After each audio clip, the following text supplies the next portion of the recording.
And we are live. Good evening, and welcome to another episode of PM in the PM. Pong and Mav in the PM, where we discuss all the latest topics in the gaming industry, and we bring it to you the only way we know how. That's right, everybody. Choo-choo, motherfuckers. Listen up. Welcome back another Thursday night. That's right, where Mav and I catch up on the week and talk some fun shit with y'all. So thank you all for being here. Thanks for coming back and seeing us again on a nice, very light news week. We are going to be scrounging for some talking points here, but actually we're going to talk some games. As you guys probably saw from the absolutely, of course, beautiful thumbnail yet again from the one and only Miss Caitlin. We're definitely going to talk some college football because I've actually, I think, ate up all my trial period, 10 hours in the last few days. Yeah. And I know Mav's been playing some too. So we're definitely talking some college football. We got some thoughts on that. And we'll get into some other things as well. Obviously, we got some late news today. FTC's going to go back to court against Xbox, which I think anybody could have seen probably coming when they raised the prices on Game Pass. But whatever. We'll probably talk on that. We'll talk about Tom Henderson's article on possibly the PS5 Pro again. We'll come up with some stuff, but we're going to talk some gaming. We're just happy to see y'all because again, real life is always just, it's got its ups and downs, but when we come here, we get to talk gaming with y'all and have a good time. That's what it's all about, kind of getting away from it. So thank you all for joining us. Attention, ladies and gentlemen. Attention, ladies and gentlemen. Before I get to my co-host, I need you to pay attention to the screens above you on the Fun Speculation Hype Train because we've got a special announcement. Normally, we start the show at Mach 2.0, but the bold Alpha Wolf Pack, the one and only, came through early and dropped off that bag of coal with an easy 5-bomb.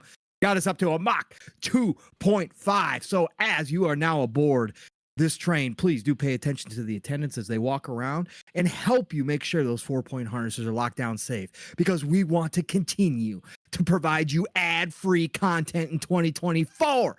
That's right. Hashtag no beans around here. Your goal for July. And we've only got about a week left, a week and a half left here, folks. Not even a week. Man, oh man, it's getting crazy around here. It's still 6,000. I'm giving you some extra credit, but you got 6,000. That's a lot, everybody. But we missed two shows. So, I know we missed two shows, but it doesn't matter. It doesn't matter. It doesn't affect the goals or anything? No. Okay. No, the goals continue even when we don't have shows, y'all. No, appreciate y'all being in here. And let's get to my co-host. Let's see what he's we might just start show just kind of gabbing here about gaming because that's what we've been doing. I know gabbing about gaming. That's a good name of a podcast. Yeah, let's do that. Let's do another gabbing about gaming. Gabbing about gaming. So maybe we'll just use our intros and kind of talk all the stuff that we're kind of talk about gaming. Who knows? We'll see where we go. But gotta introduce the one and only, the Fun Speculation Network CEO, the man who started all of this craziness as just this cool little dude kicking back, playing some games, talking to me and about 5 others in his chat at one point, turned it into this freaking monolithic type YouTube channel. That's right, the one and only Fun Speculation, aka Mav. What's going on, brother? Monolithic. Huh? Oh yes. Yes. The Fun Speculation Network. It's monolithic at this point. Monolithic. Everybody knows it. Love it. So like CEO sits upon this cool little dude sits upon the top of the monolithic Fun Speculation empire. Love it, man. Yes, sir. That's what I'm going with. Oh, and for anybody who doesn't know, real quick before I let Mav go here, if you are trying to log into Xbox Live, it is confirmed down right now. Oof. So once again, another outage. That's three in the past month and a half. Add fuel for the FTC fire. Yes, sir. Yes, sir. So, but they are down right now. So if anybody's trying to log in, it's not just you. There's plenty of people reporting it right now. So, okay. Mav, how the hell's your week been, man? What's been going on? Been good, man. I've been playing some college football. Yes, a little bit of First Ascendant. I've kind of tailed off a little bit from it, but if you're typical normal hours, you could jump in with us. It could run you through. I've been easy. Let's go. I've been like antisocial lately with gaming. I get it. You know, it's I get like those I kind moments. of just like, I just want to That's like fine. That's be in fine. my own little Nope. hole. Nothing wrong with that. Yeah. No, that's nothing wrong with that. I've been through those moments. I get those moments all the time. Yeah, So, it's weird. You know, sometimes like, hey, let's all play co-op, and I'm like begging you guys, and then this game comes out, I'm like, I want to be in my little hole and play by myself. You know, but yeah, dude, college football, I got to play with you when like the next couple days or something because, it's so good. I've been playing that. Been trying the different modes and stuff. And I'm sure we'll dive way more into that. sure. But Yeah, I we can also hold tried some Flintlock last night. Nice. Did that. Today I'll be playing some Kunitsugami Path of the Goddess, as long as Xbox is up and running at some point. It doesn't show up until like midnight, right? I think so. Yeah, but I've been Yeah. playing really pretty late lately. Okay. So Okay.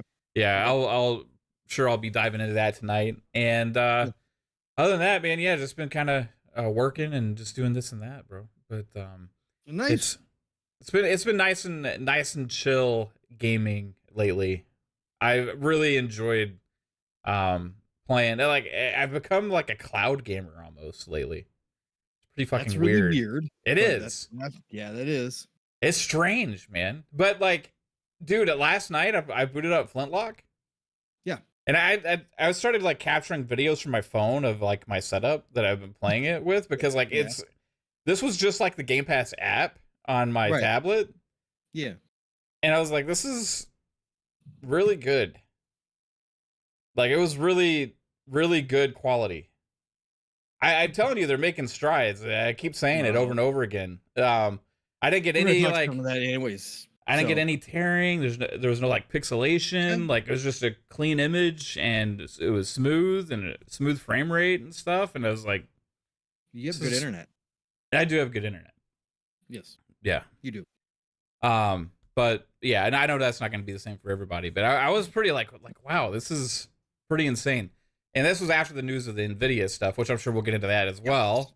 So I was just saying, we're going to talk about the cloud anyways. So yeah, it's kind of like opened my eyes, I think, lately with how I've been gaming more like on my tablet with a controller, you know, with cloud gaming with either cloud gaming with Game Pass or console streaming a lot.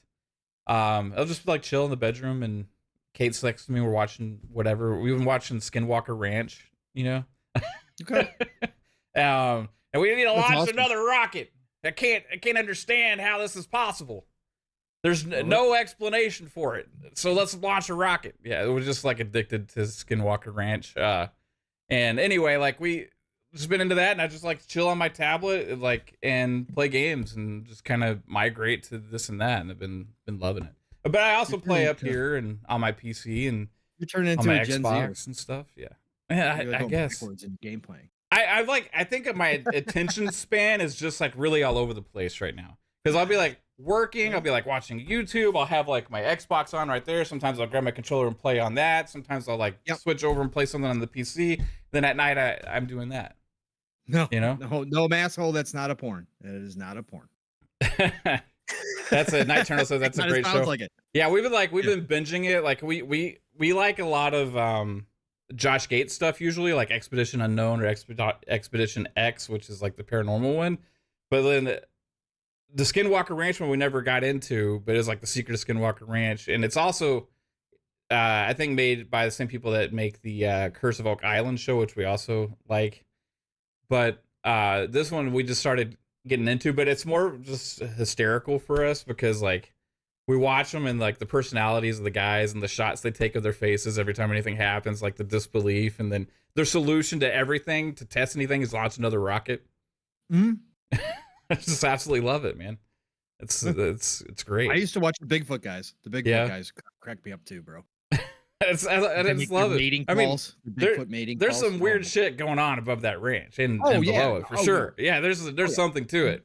You know, I'm not denying that at all. But the guys are still just absolutely hilarious, man. The veil is very thin around that ranch. Yeah, that's all I got to say. So that's a whole different show too. Well, we'll find out more the next time they launch another rocket. Well, it's the answer to everything. Yeah, absolutely.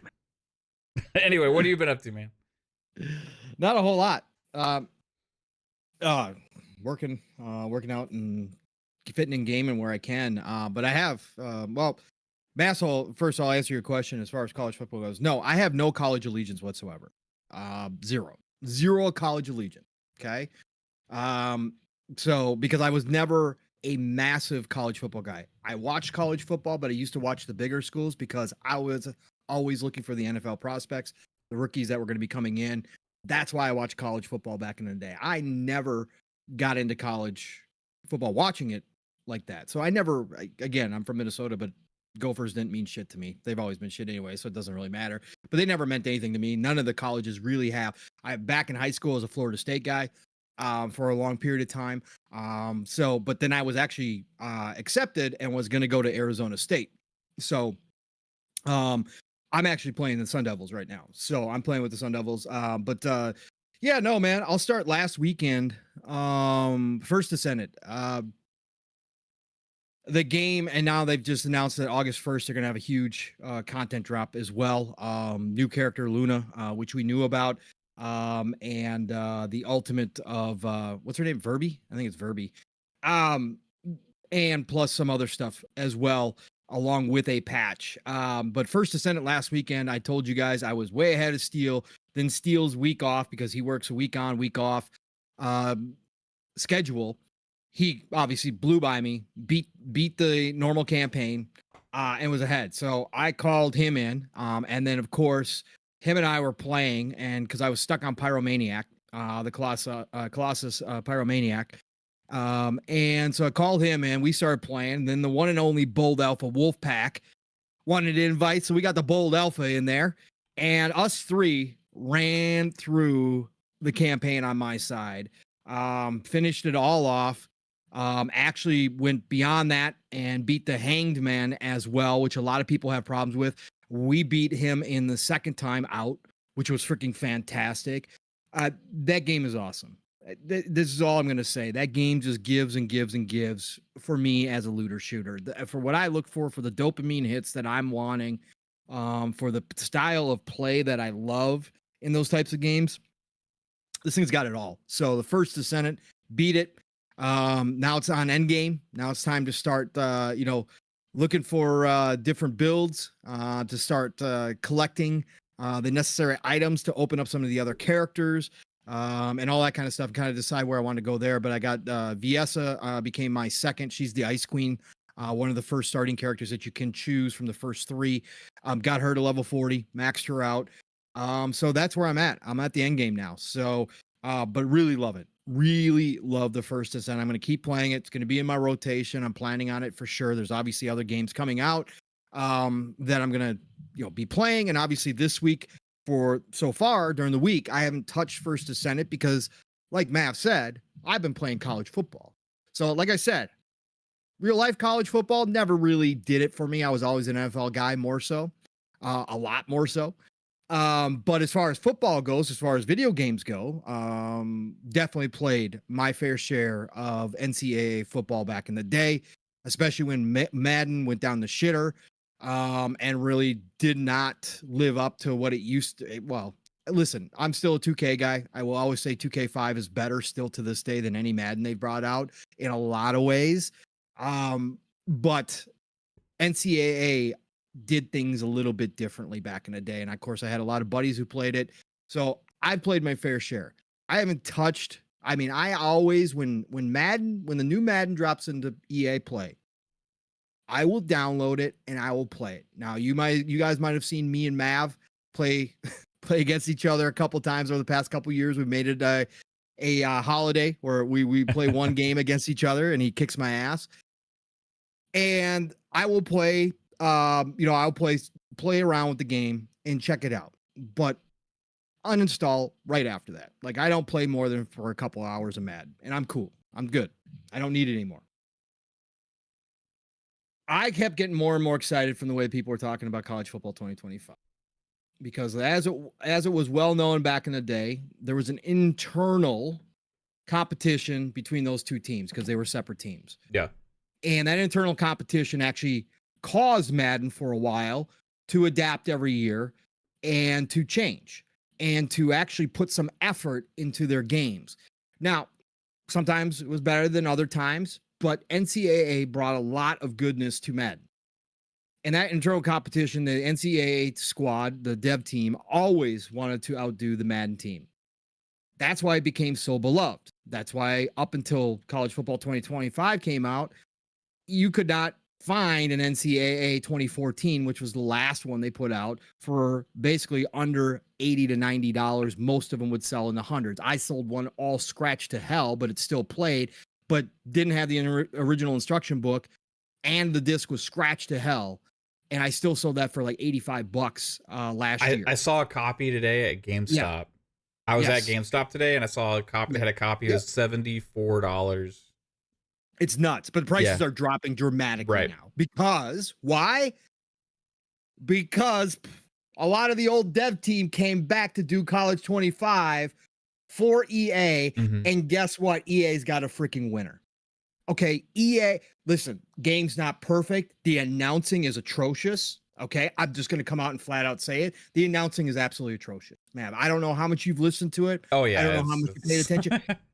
It's awful. They're going to have to add to the library over the years for the voice and the commentary. But wrong commentary in wrong situation, like completely wrong. Like, oh my, there's some glitches and some kind of messed up stuff with the game for sure. But this brings back the fun to football. This is what I'm talking about. Okay, this brings back the fun. Are there still moments where I get pissed off that the computer cheats like shit? Yes, but I've heard enough guys out here. I've been watching a lot of people play this game. People who play Madden a ton, that's streaming a ton. They're professional streamers. I've been watching them, and I've been watching them play this game and hear their comments. And they will tell you that this game does not cheat anywhere near Madden, and they are correct. There's still moments that it does it. But can I pull off some big ass plays every game? Yes, I sure can. And my biggest number one gripe consistently with Madden for a decade, over a decade now, has been the run blocking, has never felt right. The running game has never felt appropriate. They've made adjustments. They've tried different things. It still does not feel as good as 2K5. It does not. In this game, it's close to 2K5. It feels great to run the ball, which is always awesome. So I tried regular game, right? Or 2 regular games. Just to get the feel of it, whatever else. Enjoyed the hell out of it. Okay. Won both games. It's cool. No, I'm not playing on Heisman level. Okay. No, I don't play football games like that. I'm not doing that. Okay. I'm not playing Heisman. But then, Mav, I jump into the other modes. Ultimate Team looks pretty dope. I got to see more of the past players that, they're going to bring into it. But Ultimate Team seems like Ultimate Team. Pretty dope. Okay, cool. Then I jump into Road to Glory. And I create a 5-star recruit.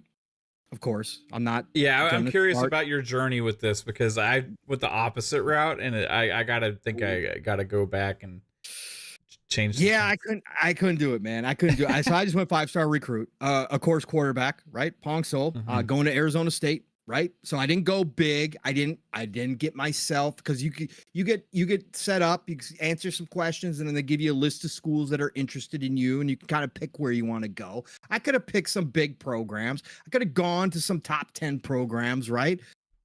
I chose not to. I chose to become a starter my freshman year at Arizona State.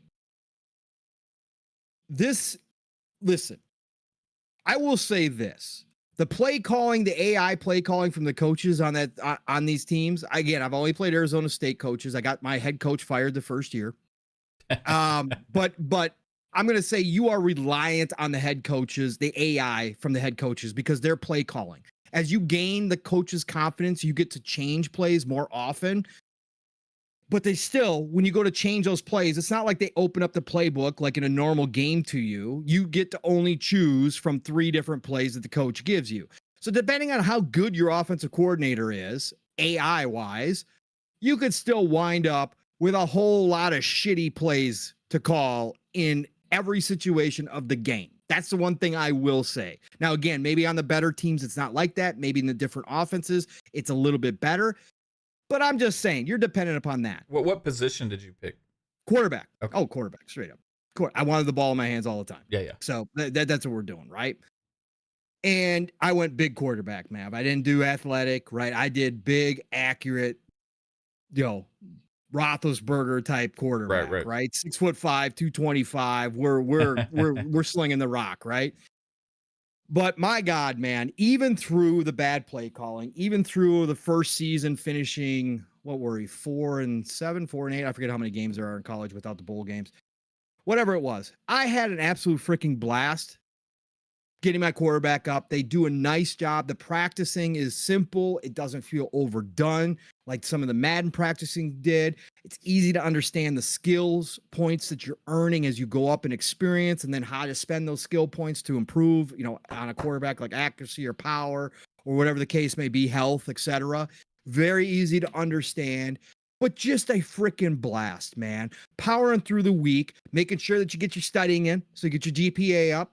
I saw some people posting some screenshots that are probably fake, because I am not believing that nobody studied at all and became ineligible in a video game. But whatever, you can do that. But I keeping my grades up. Couple texts here and there, messages on the phone. Hey, do you want to go to this party? And it asks, lets you take a risk if you want to, or say no and go home and go to bed and get a good night's sleep before the game, right? Stuff like that. It just adds enough flavor to this that I'm in my second season, man. Returned. I made Big 12 Freshman of the Year, right? Big 12 Freshman of the Year, quarterback, right? I passed for, I think it was 3,200 yards, 29 touchdowns, and 9 interceptions or something like that. First year in. It felt good. I was like, okay, let's come back. And when you come back for your sophomore year, they got turnover. I lost our running back, Scatabo. Scatabo, by the way, in our season, our losing ass season that got our head coach fired, was the number one running back in the nation. Had almost 2,000 total yards. Okay. He had 1,500 yards rushing, 400 yards receiving. Scored 10 or 11 touchdowns. It was cool as shit, but he went to the NFL. He left. So now I got all new backs. I got all new wide receivers I got to learn, tight ends. Our offensive line this year is a little bit better than it was last year. I saw improvement. Offensive line still ain't great for pass protection. I'll tell you guys that much. Holy shit, getting clobbered. But I saw improvement. And we got this new coach, so I'm starting to get some new plays that I did not run in my first season. All the little things, Mav, in college football 2025 is what hitting. And I know we were saving this conversation, but I'm just going to start it here, and then I'll give it over to you, and we'll just continue this conversation. Then we'll shut out the chat. So I got to give hats off to EA and to the team. Again, not perfect by any stretch. There's a bunch of little things. There's a bunch of stuff in here. I'm like, come on, guys. Okay, fine. But overall, they've brought back the fun to football, in my opinion. I know plenty of people, millions of people every year have an absolute blast with Madden, and it's great. I'm happy for y'all. Okay, but I miss the feeling, and I there's one dude that I follow on Twitter, Mills, and he does this. He streams full time, and he does football a lot, and he does sports games in general.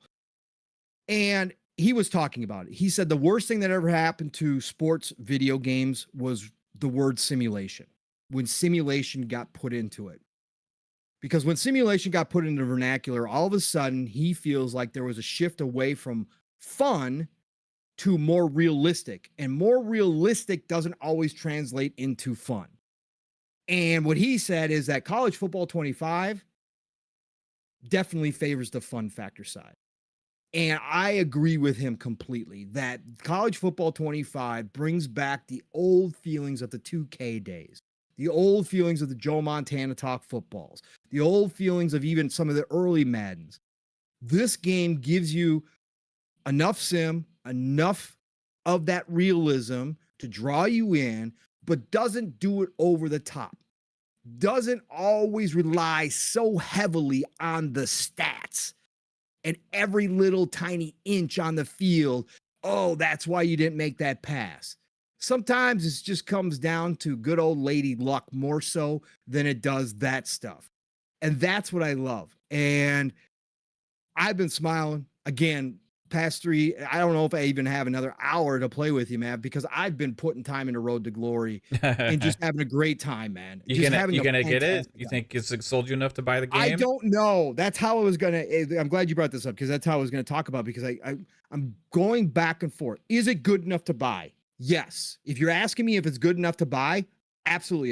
If you're asking me if it's good enough for full price, yes, it is. I think personally it is for me. There's a ton of content in this game. It is presented well. The presentations get old because they do repeat, but it doesn't get old seeing the lighting change and all that kind of stuff and how well they did the stadiums, how well they did the crowd atmosphere. Let me point this out too, little thing. Like if you got to lose, and I know the old NCAAs did this too, but obviously nowadays it feels a little bit more real. You start the season off, your stadium's full, Mav. You lose a couple games, the students ain't coming out and supporting you anymore, bro. You got a lot of empty seats out there, bro. The stadium feels a little different. It ain't as loud. And the opposing team doesn't have to worry about stadium noise. It's just cool stuff like that. Yeah. Like that really hits home. So I would definitely say it's worth it. But as far as me go, I was on Tuesday all in and I was like, okay, I'm going to buy this. Like, I'm going to buy this. But then I sat back last night, as I was kind of wrapping up playing last night. I was like, but seriously, I'm still thinking about First Descendant. I got Kinitsugami coming out. I've got Star Wars Outlaws coming out. I've got Age of Mythology. Oh, which I could talk about too, man. I played Age of Mythology beta, but Age of Mythology coming out. I've got all these games. I'm not going to play online unless it's against you, Mav. I'm not going online. I'm not playing against other people. So now it's a single player game for the most part. I don't think I'm going to heavily invest in Ultimate Team like I would with a 2K game for basketball. I don't think so. I could see myself. So then it becomes a single player only game for me. And then I think to myself, well, shit, this is going to hit EA Play in 6 months, maybe a little bit longer for the first one out the gate, maybe 8 months. I'm not going to miss anything outside of the initial experience that I just got from playing the 10-hour trial. I'm not going to miss anything because I'm not playing against people. I'm not going to be going up against the competition. I will say this is the first game where I want to actually practice math. And I actually do want to start learning the nuances of why I'm missing some throws or what I can do better to read defenses. This is the first football game since 2K5 that's made me start thinking about that kind of stuff. But at the same time, it's just like, well, maybe I can just wait. And when it pops in EA Play, then I'll freaking play my heart's content. And I don't need to spend the money on it. So I'm back to undecided again. I'm not going to close the door on it, that I'm not going to do it. I'm just kind of looking at my schedule going, man, do I need it right now? So, but if anybody asks me if it's worth their time, I would say if you like football, if you like fun football, if you are not just a diehard NFL fan who has zero love for any college game, I would go pick this up in a heartbeat. This game is freaking amazing, man. So again, since I started this conversation, man, why don't you finish up your thoughts on College Football 25? Give me the full blowout here, what you're thinking about this game. Yeah, man. So like, just for my background, like I've always been a really big time sports gamer. I've kind of tailed off a little bit more in recent years, partly because the gaming habits have been changed in the last like 3 or 4 years. Maybe something to do with the podcasting and doing stuff, or maybe has to do with Game Pass, or I don't really know. Like my gaming habits have changed quite a bit. But like before, like it was, I would play NHL, Madden, 2K. You know, I would dabble in FIFA and college back in the day, NCAA, right? Then I kind of make the rotation, and I would play one for like 3 or 4 months, and then the next one, then the next one, then the next one. I just always was playing a sports game. Now sometimes, like one year I'd play Madden majority, or one year I'd play 2K the majority, right? Or whatever. But it was always a sports game, and had to get every single one every single year, right? baseball, MLB The Show, like always have been into sports games. Recent years has kind of tailed off a little bit. I think it's gotten a little stale for me in some things. I've gotten so focused on the ultimate team things, which for me is kind of dangerous, right? Because I'm so into them that like I get into it and it becomes a potentially a problem for me to where I want to spend the money too much in those modes. And it's like a self-control thing. So it's like easier for me to like not play than play and get sucked in and then feel like I want to dive in because I love the fucking mode. I love the concept about it. I love the card collecting. I love the building of the team over long periods of time. I love when the new players come out. I love when the new when like it's just something really cool about it, and it like hooks me. And for me, it's like I try and like protect myself from that, just so I don't spend too much, right? But occasionally I'll still be able to get sucked in. Like last year, MLB The Show was my most played game. The year before that, it was probably 2K. So it's still a part of me, but like not as much as it used to be, right? But I've really missed college football games, and this brings it back, and it brings back something that I've sorely missed from football gaming in general, and something that used to be a part of 2K football, used to be part of Madden and everything, and that's big fucking plays, right? And like, and I used to before I started Fun Speculation and all this stuff, I actually considered like maybe I'll like do a sports gaming channel because it kind of like crosses over two of my loves and passions, like gaming and then in sports, right? Like, and Madden was always something I'd been playing so much of. It just kind of crossed my mind to do that. I didn't end up going that route or whatever. Instead, I just want to talk about all the games I love, right? But Right. Madden has become a thing, and I have a friend that I've known now for 17 years. I think it fucking blows my mind to even think about that. Because first game I started playing with him was NHL 08. Okay. And then back then we played EA Sports Hockey League, and then I got him into Madden, and we played Madden, and Ultimate Team eventually came out. We play Ultimate Team together all the time. And something we talked about a lot was that how they make these games generally more for like the esports and for the big time streamers and the people, and always what they ask for, right? What they complain about, they listen to. What they ask for, they listen to, right? And it became a thing in Madden to where in the competitions and all these other kind of things, they hated the big plays. They hated the what they would consider the cheese factor of like the deep ball and being able to go up and get a deep ball over somebody. So the point where they made it to where even if you have a superior receiver that has bump and run coverage against a weak cornerback, and you have a vertical 6'3" down the field fucking threat, and you got a weak ass DB that's playing bump coverage on them, and you put them on a go route, you audible to a go route, you have a play action and everything's perfect. You still couldn't lob a deep ball over to them and then get a catch as long as the person controlling the other player hits a certain button at a certain time. Like they would just erase the big plays, and they would still happen occasionally, but it just became so rare, right? I used to be able to game plan these things, like make sure you build up the run, make sure you run inside a lot, make sure so you can build up the play action. Then they made it to where you can't even fucking have time to get the play action off because of the way that the things are set. You have to actually skip the animation by hitting the trigger first, and in order to speed it up to even be able to have a chance to do a play action. There's all these things I used to play online religiously with sports games, and you learn all these little nuances and all these little things. Every year there's like 2 plays that are unstoppable until you figure out the defense to stop it, and everybody learns these same things and all that kind of stuff, right? But they fought against so much of that to the point to where they got rid of all the big play fun potential of the game, and it just became like, okay, whoever picks what play is going to win that battle, right? You have people that are good at playing linebacker and zone coverage, right? You have people that are good at making all the adjustments and all these things. then they even tried to nerf that, where it's even harder to play zone coverage. All these things they try and nerf, right? Yep.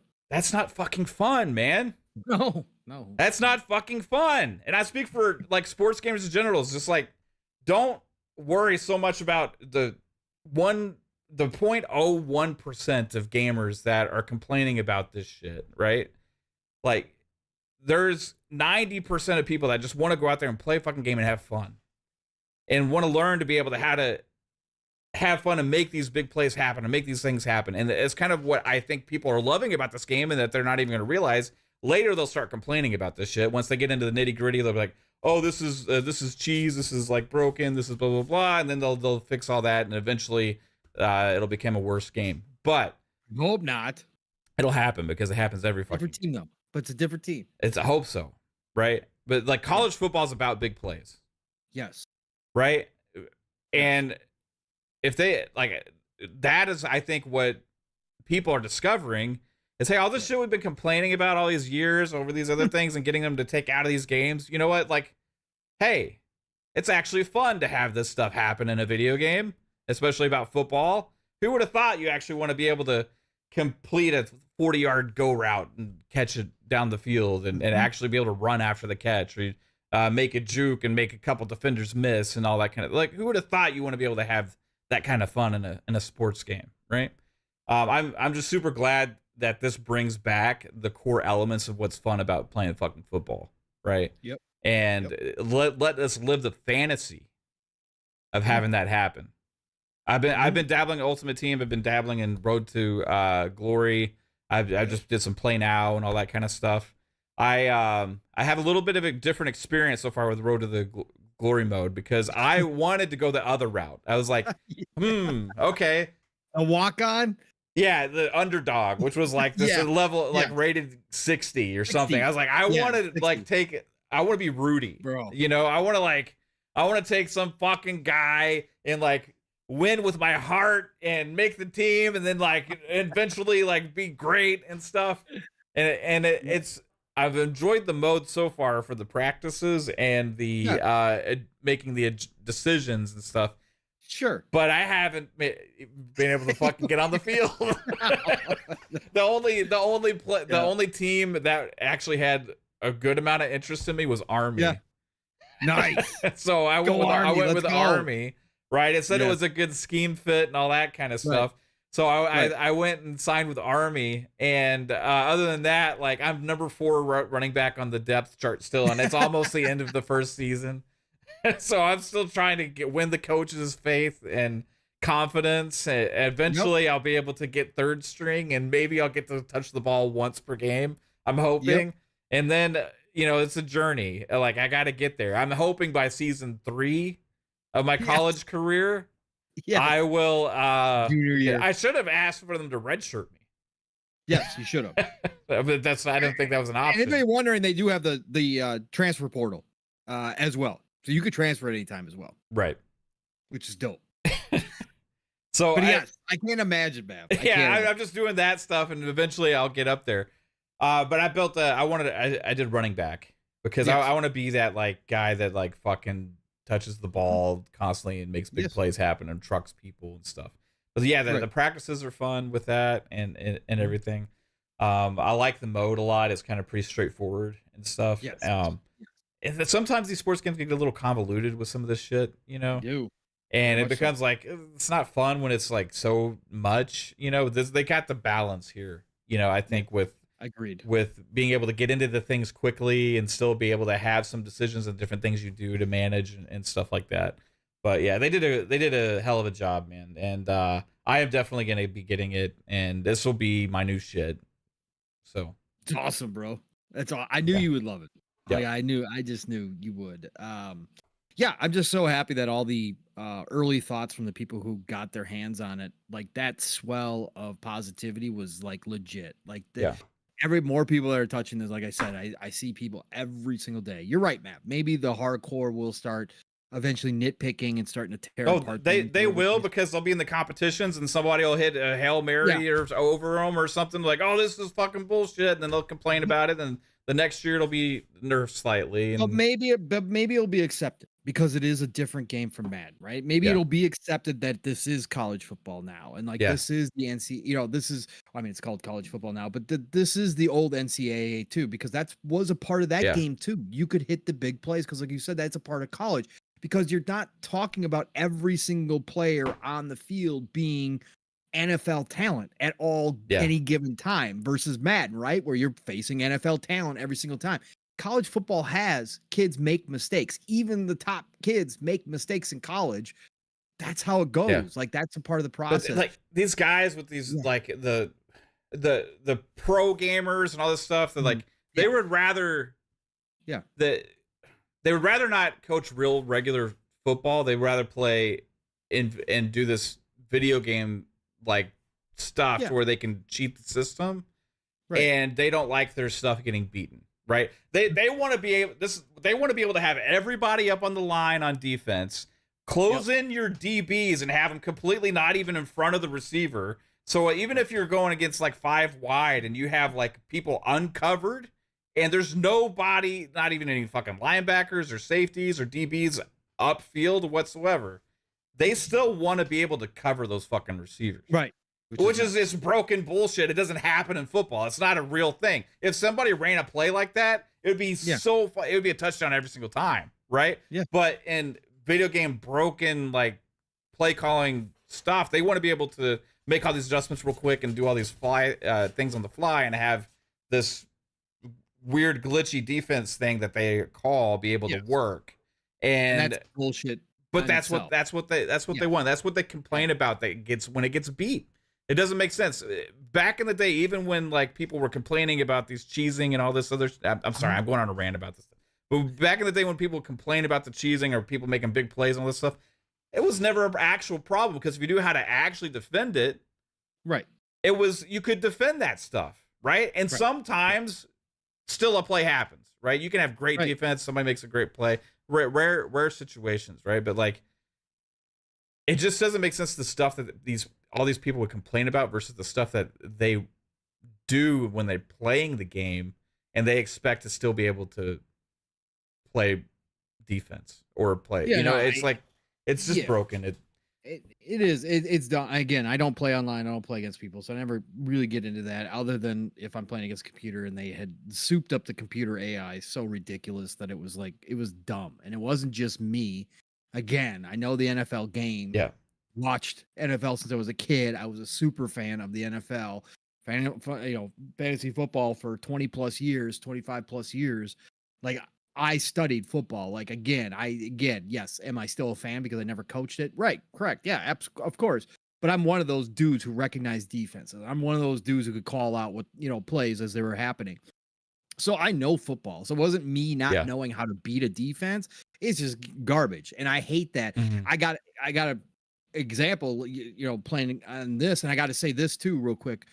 The AI, because I'm playing Road to Glory for the most part, right? So the AI is in charge of all the other players outside of the quarterback.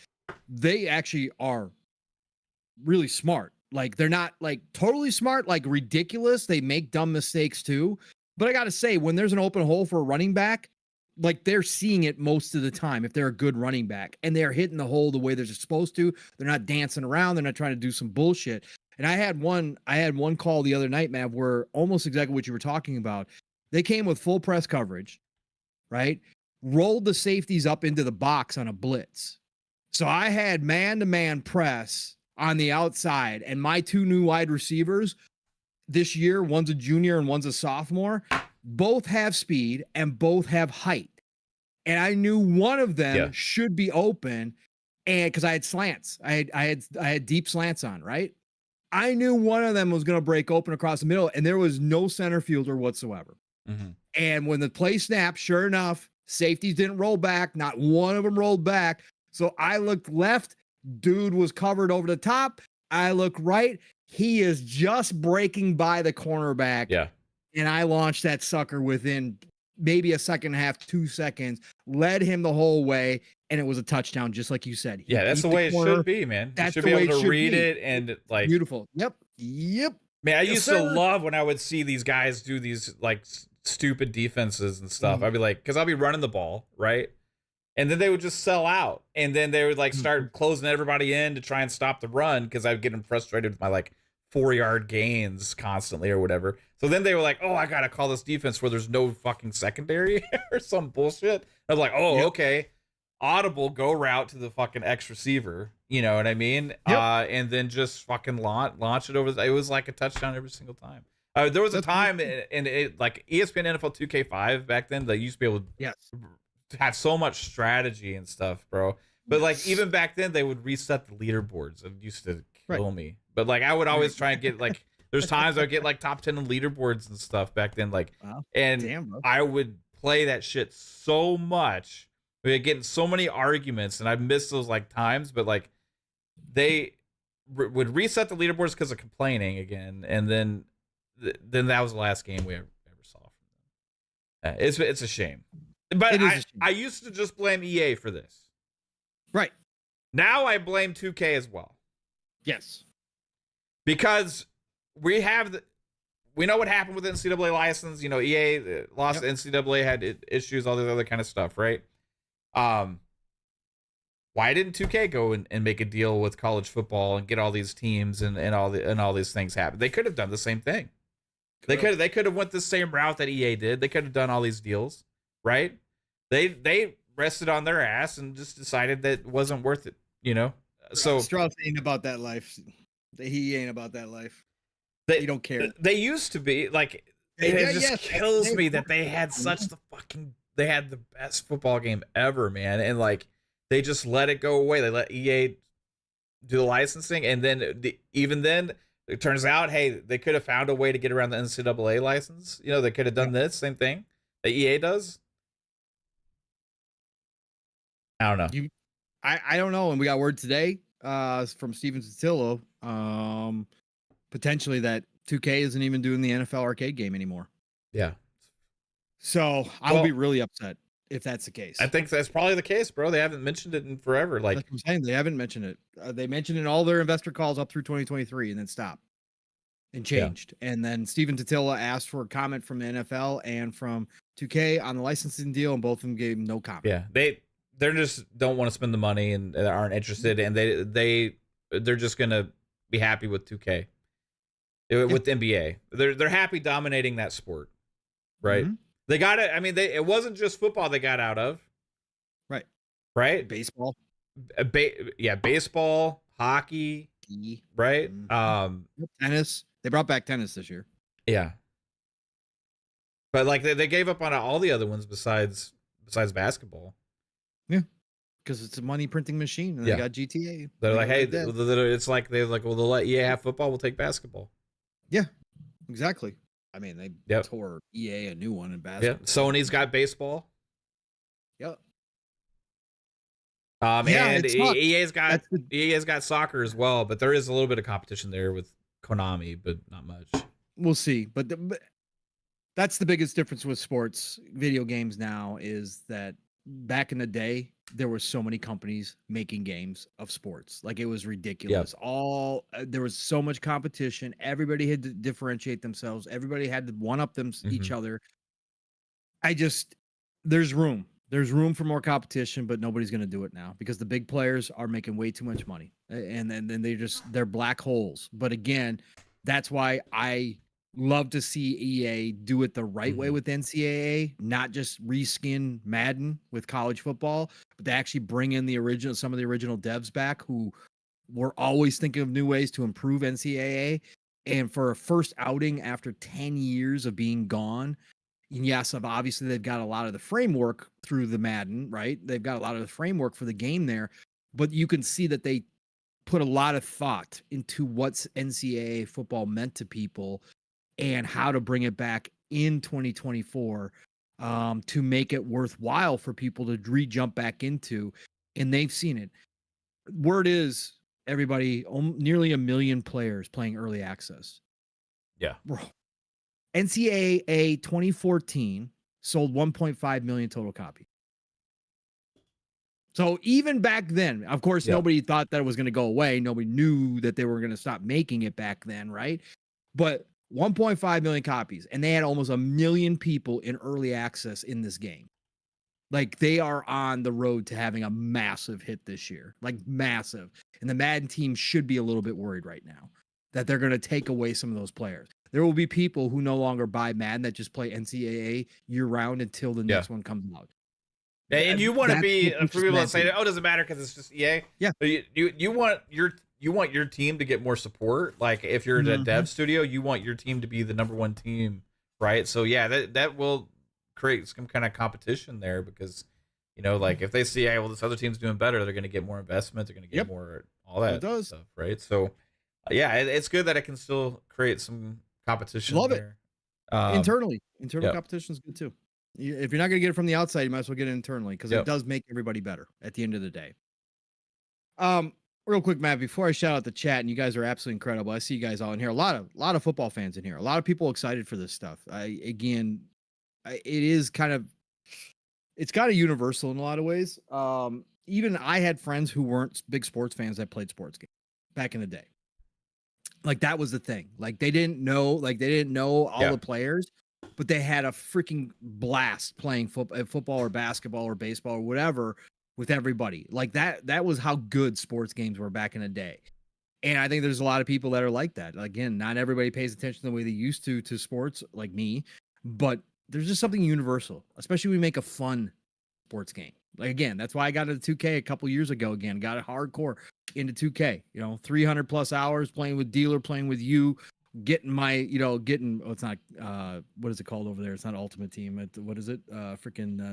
What's their basketball team? What's their Baseballs? Diamond Dynasty? No, what's basketballs? 2Ks. My team. My team. Thank you. God damn it, I forgot. My team. I spent over $100 in my team cards, right? Like Mav. I get addicted to the cards as well. But yeah, I just wish we did have a little bit more. But I'm just so happy for this. After 10 years, this is a great comeback. It is a great comeback. They're going to definitely improve upon it. I hope that the not nearly 1 million pre-access turns into one of their biggest selling college football games of all time, because then that means next year they're going to get more resources. They're going to be able to clean up some of the stuff that they need to clean up in this one, and next year's going to be even better. And as long as they don't do what Mav is scared of and start nerfing things and start going that sim route, or start even going beyond the sim route and just going to ridiculous route, and they play into what everybody's loving right now, then we could be in for a stretch run of great college football games every year, which is good. Again, it's been gone for so long. I did want to touch on Age of Mythology real quick. I said I wasn't going to do the beta, and then Steele and I were talking about on Living Split Screen, and then I was looking at some stuff, and during Living Split Screen last weekend, I actually did do the premium upgrade route for Age of Mythology. I mean, I knew I was going to do it day one anyways. I was just like, okay, but I do want to check out the beta. It's fun. It's really good. It's good to have Age of Mythology back. It's hard to say because I love Age of Mythology and what it is, and I love what they've done with it so far. But I'm going to say this out of the beta, and I played quite a few matches. Okay. I played quite a few. I probably put in 10 to 12 total matches against the AI, maybe even more. I spent a lot of time with it too last weekend before the first Descendant run. I'm a little disappointed, Matt, with the polish of Age of Empires 2 and Age of Empires 4. I thought this team would have a head start. And I know that we're talking about older code that they're redoing, just like they did with Age of Empires 2.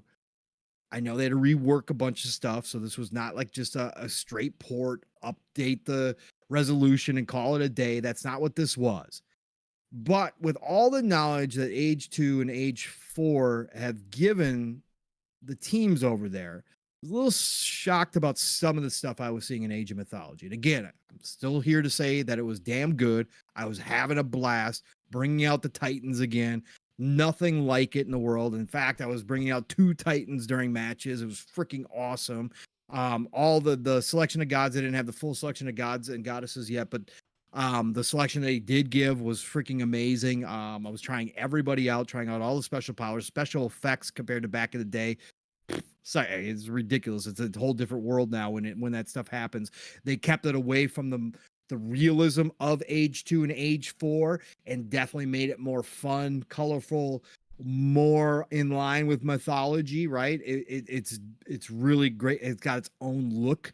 And they kept that own look in this one as well. So all that's great. Like again, I didn't have any problems with that, but some of the little stuff, Mav. The AI, especially for your armies and for your workers, almost felt like it was still the AI of the old Age of Mythology, just looking prettier. They still had pathing problems, tons of pathing problems. I still had parts where Age 2 and Age 4, you know, Matt, when you get your, well, both of us do this. So when you get your big giant armies, right? Yeah. And you call them all into attack, right? They all go in and do their business. Like they don't, unless you accidentally tell them to attack one guy and that one guy dies and your back, you know, your back part of your army didn't even get up there. They stop because they were supposed to attack that one guy and he's already dead. If you call them all in though, in force, they all roll in there and do their stuff. I can't tell you how many times I was calling my troops in and they were just walking around and they weren't attacking. And I had to grab them all and re-click on what I wanted them to attack. And we're talking about buildings. So we're not talking about individual units where I might have done that by accident. We're talking about buildings. And they were just stumbling around, not attacking anything. Or stopped attacking mid-battle. And it wasn't, because there is a spell that will, I can't remember the name of it. There's a power from one of the gods that pacifies your army, and your army won't attack for like, I can't remember, it's like 15 seconds or 30 seconds, something like that. It wasn't any of that stuff. They just stopped they just stopped attacking. We're walking around. Workers, Mav. Age 2 and Age 4, very rare will you find when you order your workers to go do something that they don't actually get there, or that they stop, or that they don't, you know, they just don't know what they're supposed to do and they're kind of standing around. This one, multiple times, workers in groups just standing around, not doing, or I had them cutting trees. I didn't select them because I was off doing other stuff. I would come back and my tree cutters, my wood cutters would just be standing in a group, hanging around, like not cutting the trees. So just little stuff like that. Controller as well, Matt. We know how good the controller is. For Age 2 and Age 4. World's Edge has done a fabulous job making it very, very user-friendly. One of the best RTS controlling from a regular controller standpoint. They've got it down pat. Little things like queuing up some of your units. Like it would go from 5 to 15 instantaneously when I was queuing up. Like, you know how you can auto queue, can auto queue like 5 at a time instead of just doing 1 at a time. I hit the auto queue, hit the 5, and it would jump from 5 to 15. And I'd have to cancel out, 10 of those queued. Like just little stuff like that. Some like little glitches and bugs. Yeah, it was off, man. It was just off. But needless to say, I kept loading into new matches against the AI. I was trying different levels of AI. The levels are very hard. I think they got like 6 different levels of difficulty in the AI. Definitely feel the impact of that right away. They will rush your ass, no doubt. The big thing about Age of Mythology, which not everybody does in Age 2 or Age 4, which is build walls all the damn time. In this one, if you are above like the 3rd difficulty level, you got to build walls almost right away. You got to be building walls because they're coming. And if you don't have walls to slow them down, you're in trouble. But everything else, like I said, all the little touch-ups that they did, the designing of the monsters and the characters and the gods and all that kind of stuff, all really cool looking. Again, it's a different style than the other Age games. And I'm still excited for it. I'm still happy about the premium upgrade. I'm all in. Again, I'm going to love this game. Just not to the same polish. And not that Age 2 and Age 4 were perfect when they came out. I had a lot of work to be done. Age 4 went through a couple cycles where people still were unhappy, where they worked on it. But it's just like the little things that I would thought that this time around, with how much they've learned, would be there or would be more polished, and just kind of weren't. And again, this could be an older build. Maybe we'll have a newer build by the time that drops. When does it drop? August. Early access is August. Regular is in September. Maybe it'll be fixed by then. Maybe I'll be playing a different game by then. But overall, fun game. If you guys are Age fans, if you guys have nostalgia for Age of Mythology, you can still look forward to this game. Again, dropping the Game Pass on both console and PC day one. So go check it out, go try it out.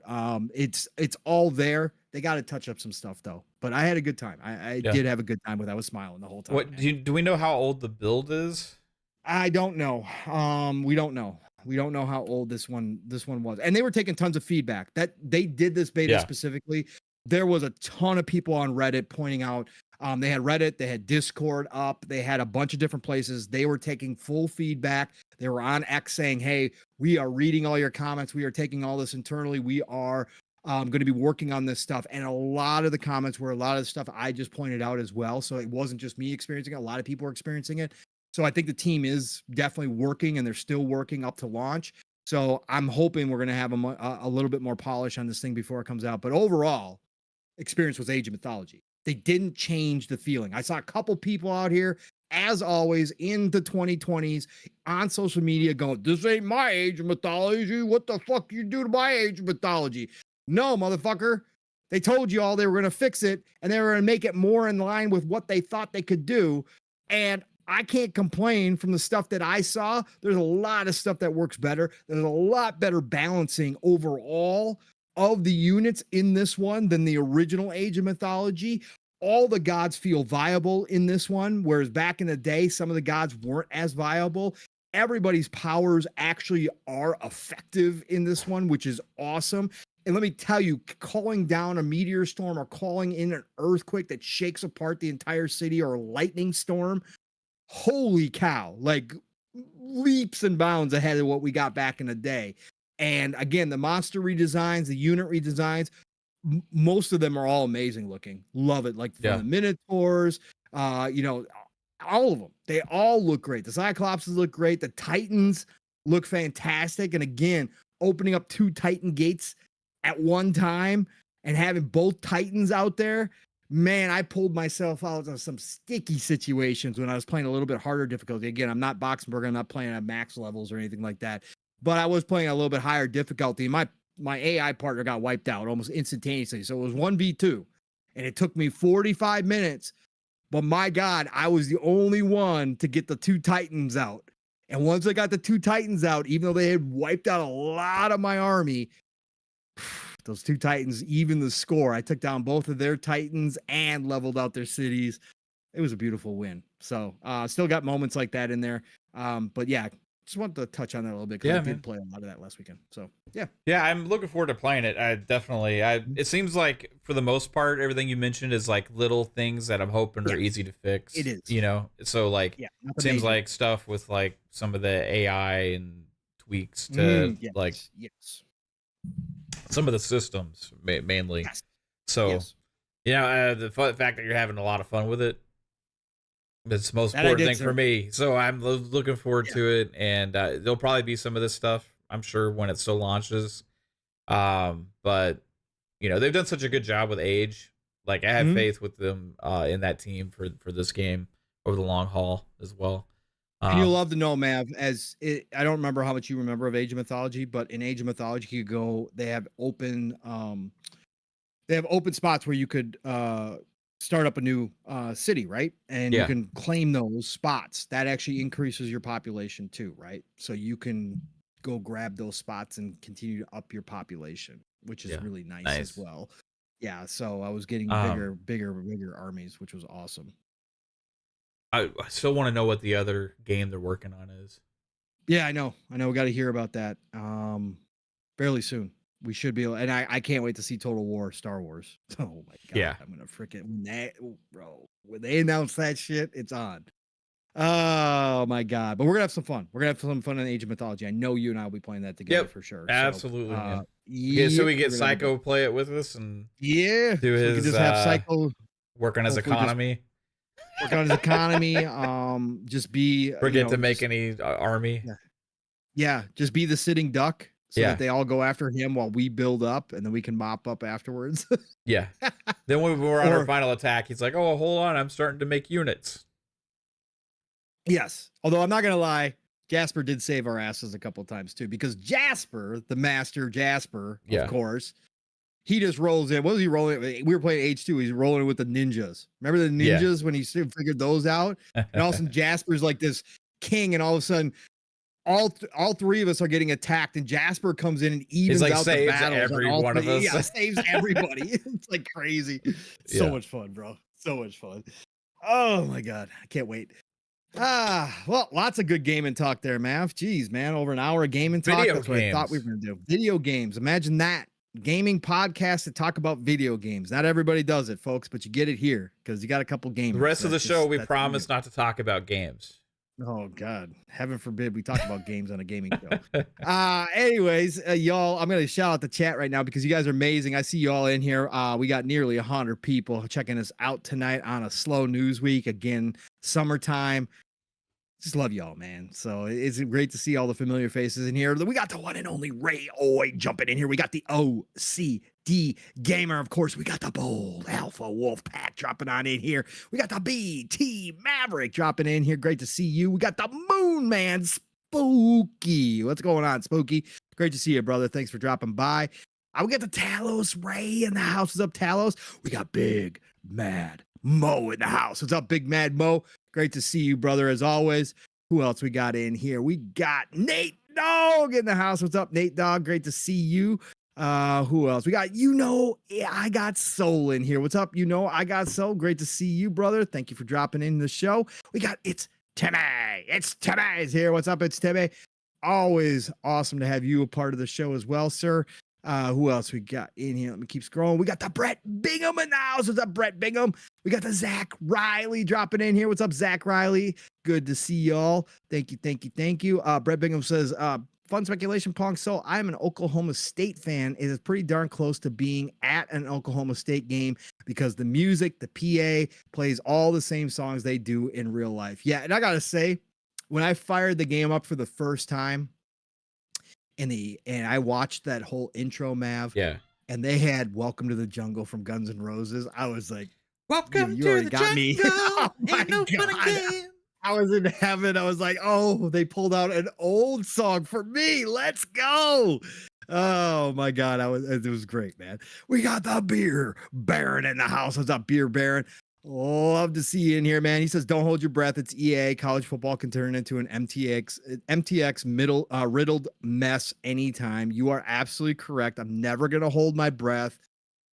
They've got some big franchises that make them a lot of money. If this one sells really, really well, maybe they'll leave it alone for a little bit longer. But again, am I going to hold my breath? No, because we know who's at the top of EA, and they have never shown that they care. Big business don't give two flying fucks about any of us. So they might do it, but I'm going to enjoy it while it's here. And again, that's all I'm saying. I'm going to enjoy it while it's here. If we get one game out of it and I can play college 25 football for years and years, cool. If it works for 2, great. If we get 3 out of it, awesome. Before they destroy it, I'll take whatever they give us. Masshole 1977. What is going on, brother? Great to see you in here. Who else? We got the True Serum in the house. What's up, True Serum? Yeah, that's right. They do golf as well. Correct. Both of them do golf. Which is the cool part. I love golf games. I just don't have time. Void Rat is in the house. What's up, Void Rat? Great to see you joining the show. Thank you for being here so much. We got the E-Ranks. E-Rank says, my freshman quarterback finally won the starting job from the senior quarterback Nice. just in time for senior day. Crushing his dreams on senior day. Oh, God, E-Ranks, you should feel terrible. That poor man's never going to be the same. He was going to go on to do great things after college. He was going to go on to be something. And now he's probably going to be on the street because you beat him out for starting QB on senior day. And he didn't get to live out his glory. Now he'll be finishing his degree is what he'll be doing. Yeah, that's it. That's it. Well, it was senior day, actually, so he should already done that. He's probably already done. Porky Soda's in the house. What's up, Porky Sodas? The sports games aren't for me. I don't see the appeal. And I totally get it, Porky. Again, it's not for everybody, and they never have been. There was a time, though, when there were so many sports games.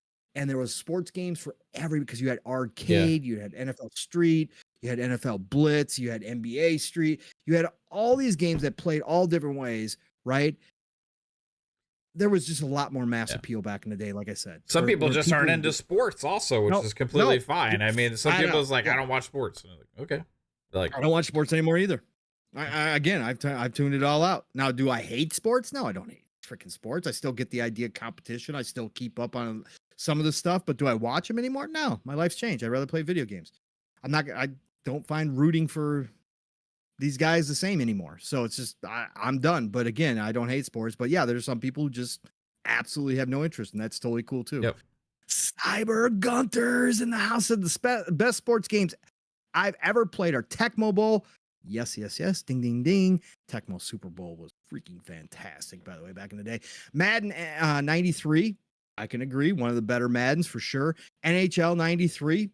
Can agree on that as well. Usually for people, it's 94 is the GOAT. 94 is the GOAT, correct. But I can agree 93 was really damn good. But 94 was definitely usually considered the best. But NFL 2K5, I will take any of the 2Ks, but obviously 2K5 was immaculate.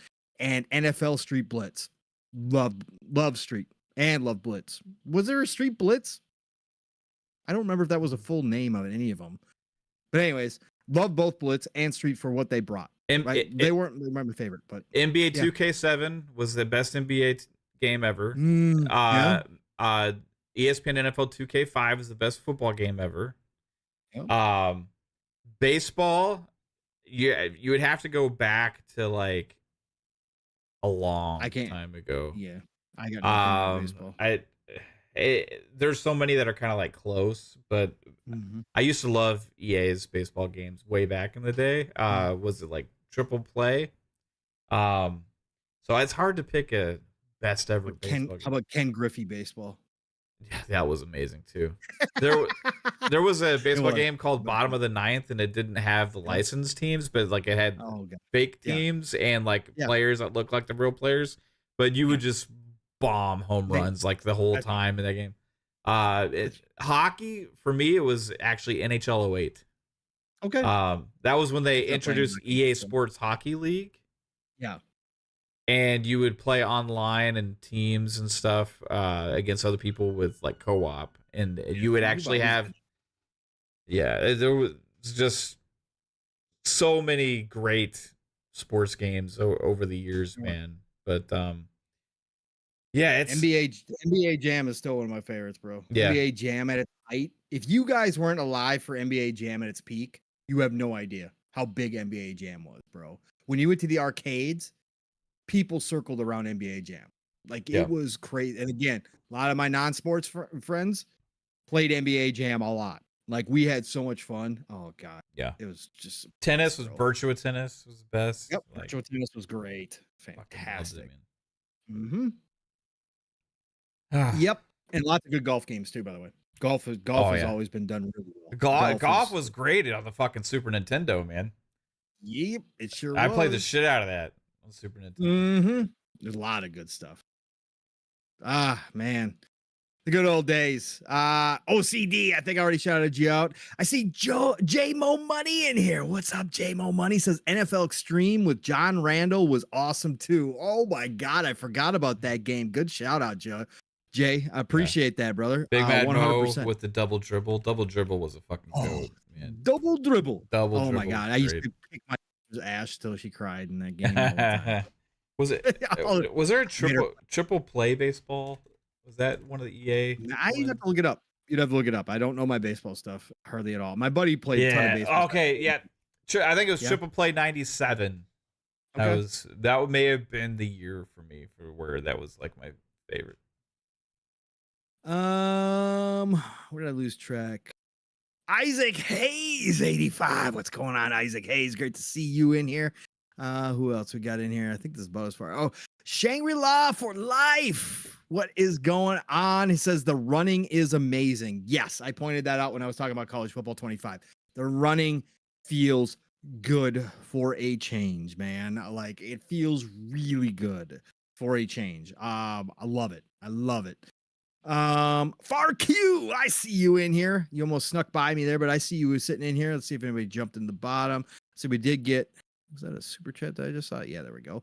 Brandon Martin with the $2 super chat. PlayStation raising prices for their games to $85 only in Turkey. For right now, if that goes worldwide, we'll have some conversation. They're raising it in one country. It's bad, but it's Turkey. Is there a reason like why Turkey? I think it's got to do with the money. I think it's Yeah, got to do with it's got to do with just the the inflation and value of the currency there, whatever. Yeah. Yep. Transfer rates and all that kind of stuff.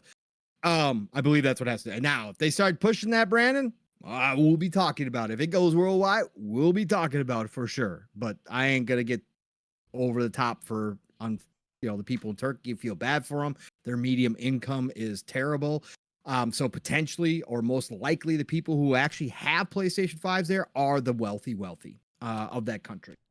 And probably the people down below that are making that median income, I think I saw it was like $400 a month or something like that, $300 a month, probably aren't concerning themselves with PlayStations right now, which is sad state of affairs, but we do have countries like that out there. But we'll see. If they try to push that, we'll see. It's gonna be interesting. They're raising the price on it's just Sony, right? Like I'm wondering what the average price of a PC game is there. Yeah, I don't know. I don't know if they even have access. Maybe they don't have access. I don't know. Most like the PlayStation Plus on, Yeah. SG, what is going on? I see you coming in here. When does Team Builder come out? Don't they have Team Builder in there right now? Pretty sure they have Team Builder. Don't they have Team Builder for Ultimate Team? No, for college, right? I'm assuming you could make your own teams. Is that what you're talking about? Oh SG? yeah, I'm not like the creative team. I think you can make your I think you can create your own teams right now. But let us know what you're talking about. Evolution, what's going on? It says Blitz was awesome. So was that Soccer Street game. Yes, that was dope as well. I forgot about they had that Soccer Street games too. Who else we got in here? We got the Silver Afro. What's going on, Silver? It says Forza Horizon 4 Ultimate Edition massive sale. That's right. Forza Horizon 4 is being delisted, everybody. I got my free code from Xbox because I had already bought the the upgrade pack. So they gave me the code for free. So I'm set for Forza 4. But if you are not eligible for that code, now's the time to pick it up before they delist it if you want to have it in the library. So Galveston says can't stop playing the First Descendant, almost level 20 mastery. Congratulations, Galveston. Yes, sir. Yes, sir. A lot of people hooked on the First Descendant. As much crap has been thrown around at it, a lot of people are loving the First Descendant. And as long as they keep going with Evolution says Team Builder's already up, came up last night. Yeah, that's what I thought. Okay. Yeah, that's what I thought I had heard. So all right. Magnum's in the house. What's up, Magnum? Thank you for joining the show tonight. See anybody else in here? Poison Maniac. I see you dropping in here, brother. Always great to have you part of the show. I think I've got everybody that I can see. If I did not mention your name, please, and you are listening, love you the same. If you're lurking, if you listen to this in the future, does not matter if you were here for 5 minutes or for the entire time. All love and respect to each and every single one of you, and I mean that. Again, it's just two dudes talking what we love, man. That's it. And the fact that you guys give us your time, the most valued commodity that you have, I love y'all. So thank you all for being here tonight. All right, Math. So we basically covered kind of the college football 25. And we even got into the topic of, Madden and why, we had the thumbnail say that it buries Madden. I think it does, personally. Again, there's going to be people out there who just love the NFL and love the NFL. I think it's going to sell more than Madden this year. I think it's got a chance to sell more than Madden this year. There's going to be a whole lot of Madden players picking it up just for the fun factor. This will actually, in a way, help Madden, I think, again, because it just brings excitement to sports gaming again in general. And people that are into college football get back into it, maybe are going to get more excited for Madden again. Potentially. So we'll see. Great. Hell, you got Snoop Dogg making posts with him playing on a Series S in the middle of an airport or wherever the hell he was. Yeah. That's freaking awesome. Scorpio, I see you jumping in here. All right, Mav.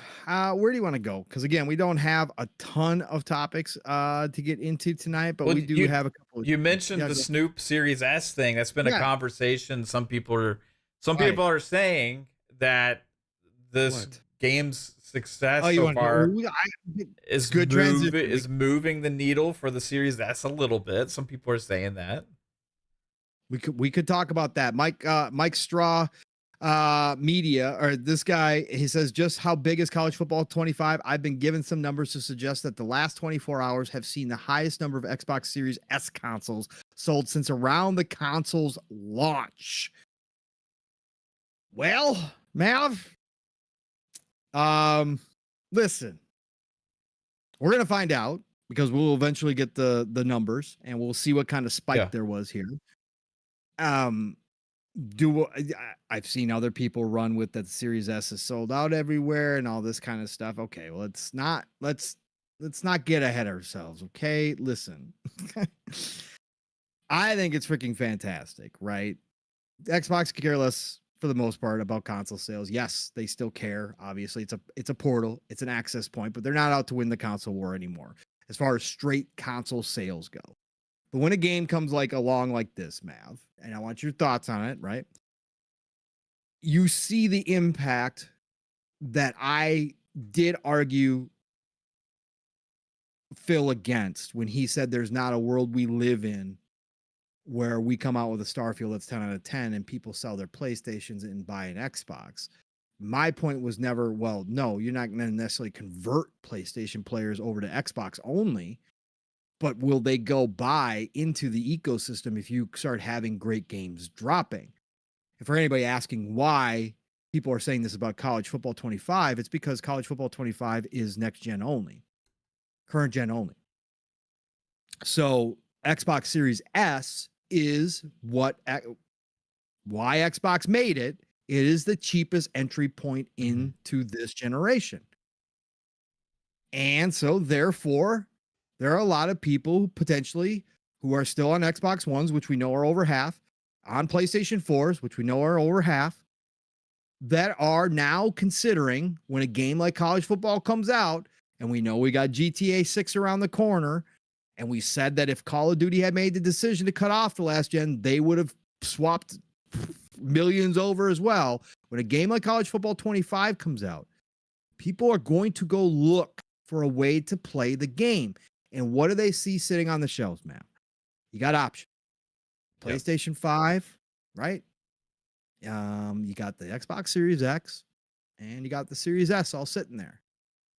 And they see that Series S price point, $300 or below, if it's on sale, if they found it somewhere, a good deal.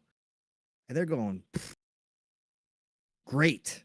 I just want in to play College Football 25. We're talking about the casuals, not talking about the people thinking about Game Pass. We're not talking about the people that are comparing the exclusives. We're not talking about the people that are looking at the first party lineups. We're just talking about the people solely focused. Oh my God. I play Madden. I play Call of Duty, but I haven't played college football in 10 years. Holy shit, this is the hotness. Everybody's talking about it. I got to find a way to play college football. What am I going to do? I'm rocking my PS4 right here. Well, shit, I don't want to spend $500 on a new console. Oh, I can get a Series S for $300 or less and play college football with my bros. Let's do that. It's an instant sell. That's why Xbox created this originally. The original plan was for them to have that entry point at such a low price point. Again, didn't know about the pandemic, didn't know about the chip shortage, didn't know about any of that stuff happening. That they would have that instant sale. That it's a no-brainer when people walk in and see price points lower than what they expected to go, oh, well, then now somebody grab this thing. So Mav, take it away, brother. What do you think here? You could speculate a little bit here. Do you think we're going to see massive amounts of S's sold at this point? Do we know if they're producing massive amounts of S's at this point? Do you think that we are going to maybe potentially see a wake-up call a little bit to Xbox, saying, hey, no, great games can still drive people to your ecosystem through the standard console, right? If you have it available, and if it can work, it can be magical. You got GTA 6 coming. People are going to have to make a choice. You can easily say, oh, well, everyone's going to go buy a PlayStation 5 Pro because it's going to be the best place. People don't care like that. Not everybody cares like that. Some people just want to play their freaking games. That's why not everybody owns a top-of-the-line PC. In fact, most of the PC market is less than when it comes to their power. They don't care. They play at 1080, okay? So do you think that this is going to have the impact that some are suggesting or already did have the impact that some are suggesting? What do you think this means going forward for Xbox, if anything? Yeah, I mean, it's tough to say. The game's kind of becoming a phenomenon, but going viral right now. You know what I mean? As far as and that's kind of the way things go generally in media and entertainment lately. is like sometimes just something randomly will just become ultra popular, right? Because people are like talking about it, becomes a thing. And right now, that game is College Football 25, right? And the only way to play it is on next gen consoles, PS5 or Xbox Series X and S. So that being said, the cheapest, like I said, the cheapest way into it is Series S. So it wouldn't surprise me if there is a resurgence or a all of a sudden extra amount of interest in the Series S, just because hey, that's the cheapest way to play it. Also, people know that Call of Duty is going to be there. You have this Game Pass news and all this other kind of stuff. You have the Game Pass trial, so people could have been dabbling into that as well. So either it's just people moving on from Xbox Ones, which there's still been a lot of people that are just been playing in last generation on Xbox, or is people even that have PS5s or PS4s, that are looking to finally upgrade, which there's a shit ton of those people out there. So I think overall it's just a cheap and easy way to get the game. I don't know, like we'll have to wait and see what the numbers are, but I think there's been enough from multiple different people that have kind of suggested that there's at least been an uptick. Now I expect that uptick to keep happening this year as well, because there's other games that are going to be launching this year that people are going to be excited for that are only on next gen consoles.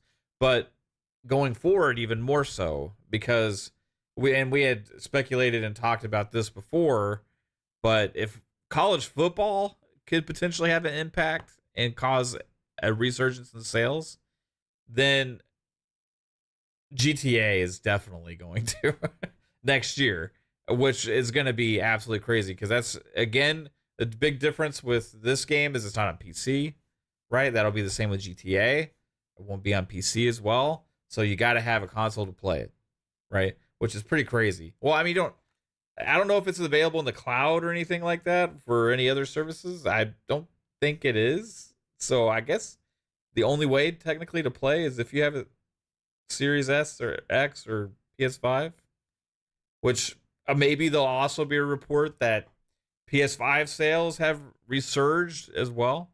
But I don't know, man. It seems like so far the only reports that have been out there that people are suggesting is a Series S, which is a strange thing. I mean, it's not strange from the price point perspective, but like I would expected them to be mentioning like a PlayStation as well, with like selling more. Well, we might see a bump, right? But PlayStation's selling well in general, so it might not be as drastic or dramatic. Right. Like this would be like, Yeah. okay, Yeah, it's something that wasn't really selling much at all. Now all of a sudden, like, yeah, moving. really hits. Right, correct. But is there Obviously. any other way to play it besides Series SX and PS5? Like at all? I mean, no. I was trying to think if there's a cloud way or whatever, but a lot of that's only like if the game's on PC, right? So, yeah, man, it's pretty crazy that in this day and age, there's still games that are just come out that are only on console. Like this on the only on next gen consoles. The more that this happens, it's going to sell more of these consoles for sure. Well, right. That was my point when I was arguing against Phil. Like, I don't like it hasn't completely gone away yet. Like the old way still has power and can still work, right? It's all about being positioned, and it's about how you handle it when it comes along. But there's still stuff like this that will push numbers, like that will push console sales. How many consoles will GTA sell? Do you think like the whole industry is just waiting for this to happen? Yes. Like it's going to be like, Black Friday, but you know what I mean? Like it's just going to cause a massive boost in the video game industry based on hardware sales, and they're in one game. It's going to be ridiculous. Sorry, everybody. I don't like to eat on camera, but unfortunately, I'm on a schedule now, so I had to grab a protein bar real quick. It's going to be massive. The thing is it depends when it launches, right? Obviously next year is the rumor. Late next year is the rumor that they're shooting for. Obviously, anything can happen. Strauss has come out repeatedly and said we are not pushing it out the door until it's ready. If it's not ready, we'll delay it again. It's whatever. We will launch it when it's ready completely. If they're going to hold that line firm, it easily could move into 2026. It is going to be vital for Xbox, and that this could be a part of the reason why we're going to talk about the article that potentially the PS5 Pro has been delayed, again, or whatever the case may be, is because Mav games like Call of Duty are still cross-gen and stuff like this. Grand Theft Auto 6 is the unicorn that is magical, and it will push everybody to next gen. It is going to be vital for both PlayStation and Xbox to have their messaging on their consoles completely straight by then, to have their inventory ready. Because yes, Mav, this is the one game. Again, I think Call of Duty would move huge numbers had they just come out and said, nope, current gen only. I think it would move massive numbers as well. But Grand Theft Auto 6 for sure. It is the one seismic shift that will happen that will finally get everybody moved to this gen. Now, PlayStation's got to be really clear on the PlayStation 5 Pro. It's got to be ready with their PlayStation 5, their normal PlayStation 5s, if they are going to have a Pro still this generation. The thing for Xbox is, I almost think that they're crossing their fingers that GTA 6 is delayed in 2026 so they can, if they're going to launch their next console, whether it's handheld, whether it's combination, whatever, the whole hybrid thing, whatever they're going to do, that they can have their messaging out ready, because people are going to be making decisions and choices. And once that decision, think about how late in this gen we are. If this actually happens, if GTA 6 comes out, let's say the end of next year, GTA 6 comes out, you got over half the people still on PlayStation 4, you got over half the people still on Xbox One. Let's say you take, and GTA 6 is the one game, 75% of those leftovers, and those are half of your bases, and you move them all in to just this gen, 6 years into the gen, man, 5 years into the gen. Like, yo, they're not going to be ready. Again, they make that leap. You think they're just going to leap? If Xbox is coming out with something else in 2026, you just think they're going to leap right in that? And hell no, they're not. They've been waiting for a reason. One is the games have been mostly available cross-gen, but number two, the economy sucks. So unless there's some big changes in the economy, a lot of people are budgeting their gaming now. And the consoles just haven't done anything for them. So this is going to be a fascinating time, because I do think that GTA 6 can move that amount of people. I really do. I mean, we'll see, but I believe it. I believe that there's a bunch of people just sitting around waiting for GTA 6. Yeah. I think it, like, without it being on PC is a big key, but like, I think just more so that some of these bigger games are finally launching that are like next gen only. Even like at the end of this year, we're gonna have Assassin's Creed Shadows, right? Which I don't remember if Mirage was on both, but that wasn't really one of the more hyped, excited about Assassin's Creeds. Like, this next one is a bigger deal, right? And then Star Wars Outlaws as well. You're talking about a Star Wars game. I don't know if that's on Xbox One and PS4. I don't think it is. I think it's next gen only. But those games, then leading into next year, GTA, right?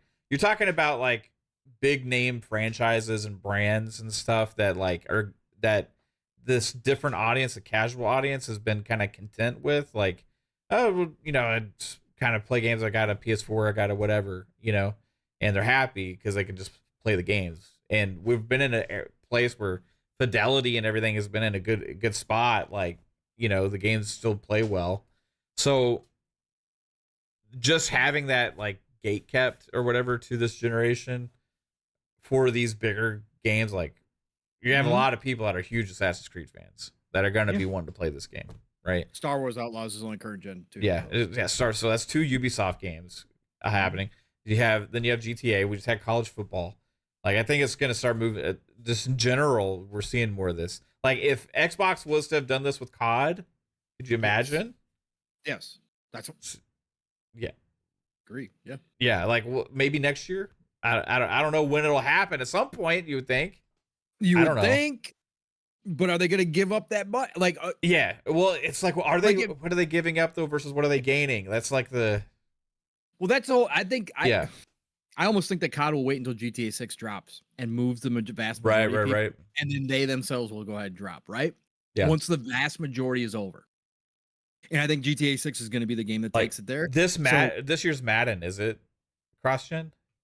I don't know. I mean, Like, why would they release a college football that's only next gen and then not Madden? Right. You know what I mean? Like, that's what I'm saying. Is Madden 25 coming out on Xbox One and PS5? Yeah, it is. I think so. Weird. Well, I don't know. That's the old Madden 25. There's 2 Madden 25s. So right, you're thinking about the anniversary. right. There was. Yeah, this new one is on Xbox One also. So this is one of the weirdest gens of all time, bro. But like, why not put college football there? Like, right. I don't know. Maybe they'll announce it later. Maybe they just didn't put the time into it because it's a smaller team, smaller amount of money going into the game. Maybe they'll announce a cross-gen version later down the road. What about SC25? Oof, no, because that's even bigger, right? That's a huge wide. Yeah. SC25, Xbox One. Yep, Xbox One. We're like, this will be the 5th generation of sports games. This life cycle. It's not supposed to happen this way. No. First of all, life cycles for consoles used to be 5 years, 5 or 6. Well, yeah, I guess so. But they used to have a price drop in there too. We don't have a price drop yet either. In fact, we got a price increase depending on where you are. Which is also strange. But, I mean, at the end of the day, they'd rather just sell the games and the consoles. But right. But normally the cost of tech has come down, but because of what happened worldwide with the pandemic and with Bitcoin and everything else, the price of the components has stayed high and they've had shortages. So therefore the consoles aren't coming down in price. But a lot of the generation, we had a console price drop within 2 years. And that's when a lot more people moved over. We haven't had any of that stuff, and we haven't had them cut off the games. So here we are stuck. Are we going to do this for another generation? Are we going to come out and have another generation where we just keep pumping out games on the old consoles? I mean, I don't know how much further they can push it. I mean, the first Descendant is on cross-gen. I don't know how they got that game to run on PlayStation 4 and Xbox. It ain't pretty, but I don't know how they even got it run. But are we going to do that? If all these people don't move over with GTA 6, like, are we going to continue to see this all the way forward? Like, I can't believe it, man. I can't. Oh, go ahead. If you're a pro member, you can buy GameStop $265.99 for Series S. Like, you can add it to cart, right? That's for a used one. New one is $299. Wow. I mean, that's just that's the same price that they've been this whole generation, right? I'm saying. It's weird. Yeah, but they're available. So it's just weird to hear this stuff. Yeah, and part of college football too is because, like Antonio said, and like we talked about, it's not on PC either. So there are going to even be some PC guys who are actually sports fans, right? Who are actually just grabbing a Series S to hold them over with college football. Like that's certainly a possibility. It's just, we've never seen a gen like this, how this is working out. Yeah. It's totally weird. It's totally strange to see this kind of stuff. But man, could you imagine if they, like, Xbox really starts piggybacking and marketing these like games like that are next gen only and stuff with the Series S's and start doing bundle deals and stuff? Like, they could really start changing the mindset and trend on things.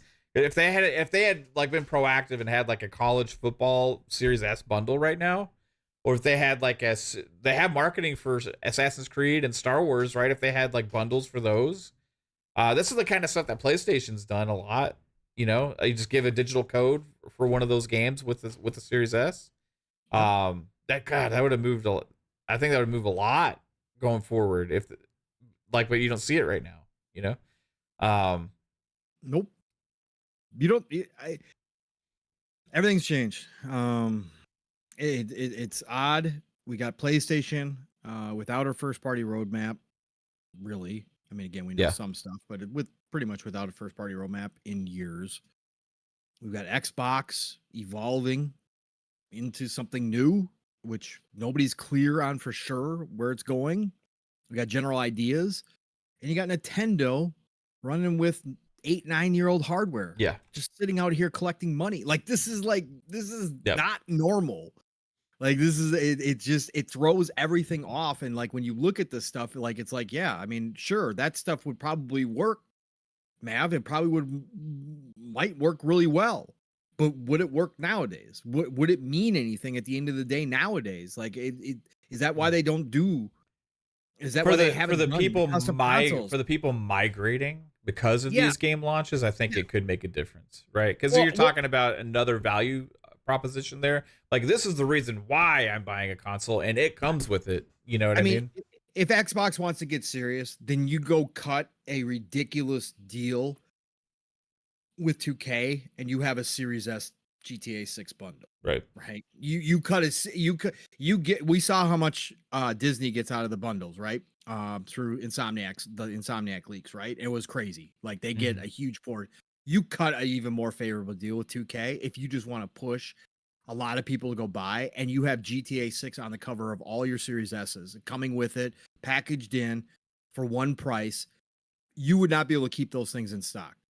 You would not be able to keep those things in stock. That would be an insane deal. If you are interested in any way, shape as Xbox to push it, that's what I would go do. I go to Strauss and be like, what do you want? 90% of the bundle? I mean, what do you want? 80% of the bundle? How low are you willing to go? Let's just cut this deal. Let's get it on the box. Yeah. Because it would be absolutely utterly ridiculous what they could do with that. There's still you have Best Buy on the website for Xbox All Access. You can still get a Series X and 2 years of Game Pass Ultimate for $36.99 a month. Nice. How much? $36.99 a month for 24 months. For 24 months? Yeah. That's for 2 years of Ultimate and a Series X. Yeah, I mean it's $20 a month going forward just for Ultimate. I'm shocked they haven't pushed that access more. That's getting the console. If you count for the new price of Ultimate at $19.99 going forward, you're talking about the console only being $17 per month for 2 years. Right. So that $17 times 24. What is that? Let's see, 340. So basically $400. Yeah, it's like $100 off, right? But also right now you can get a Series X. Jez posted this yesterday. Somebody had Series X's for $370. Were those refurbished on? I'm not sure, man. It's fucking crazy. It's great because but that's the that's what the price should be now. Right. It should be. Yeah, it's not. It's not though. Yeah. So I don't know, man. We're gonna see a lot over the next 2 years, especially depending on who announces what and what's announced where, and what Switch 2 does is going to be interesting as well. But I think that GTA 6 is the tipping point, right? And I think that everybody's going to be holding their breath for that launch date from 2K. And if it does get pushed into 2026, man, there's going to be still a lot of people sitting around on Xbox Ones and PS4s, I think, unless there's a massive price drop somewhere. I don't know how. I can't imagine. I still have the Xbox VCR sitting down there. I can't imagine running anything nowadays on that thing. I can't. Yeah. But there's millions of people doing it. Yeah, because they don't care. It's they play Call of Duty or Madden and whatever, and that's just all they play, right? I know. The Roblox, Fortnite, Minecraft as well. The masses of kids that play those games and that are a huge majority of gamers out there, parents that are buying those or that have those don't necessarily care about upgrading. Their kids are happy, right? It's whatever. Cybergunter in the chat said that he did the all access. Yeah. Yeah. It's crazy. It is insane, like that they don't push that more. Like I thought that was gonna be the move. Like eventually, as we moved, like I said, we speculated on this years and years ago that potentially they could go to more of a mobile phone setup where you got credit for turning in your old console and you just upgraded to the next console, right? And you paid monthly, like you do. You just throw it on your phone bill, right? Oh, I want the latest and greatest iPhone, or I want the latest and greatest Samsung, or whatever. Those things are $1,200. You don't ever fork out that. You just pay for your contract, right? They could turn Game Pass Ultimate into a contract, just like a cell phone, and do it that way. Now, not everybody agrees that that's a great way to do it, and consoles aren't exactly one for one with your phone, but it was a possibility. And I thought All Access was kind of what they were leaning into there, but they just never really expanded that. It's still available, like Mav said. It's a great deal. Again, if you can qualify for it, it's a fantastic deal. You are coming out ahead if you go through the All Access. So it's interesting. Well, it's Slimy Mucus. Welcome, Slimy Mucus. It says, Talos Ray, how's that Concord beta going? I forgot to mention that. I was telling Mav. I did play Concord. Yeah, I mean, we can laugh at the numbers on Steam. Again, we know the PC community.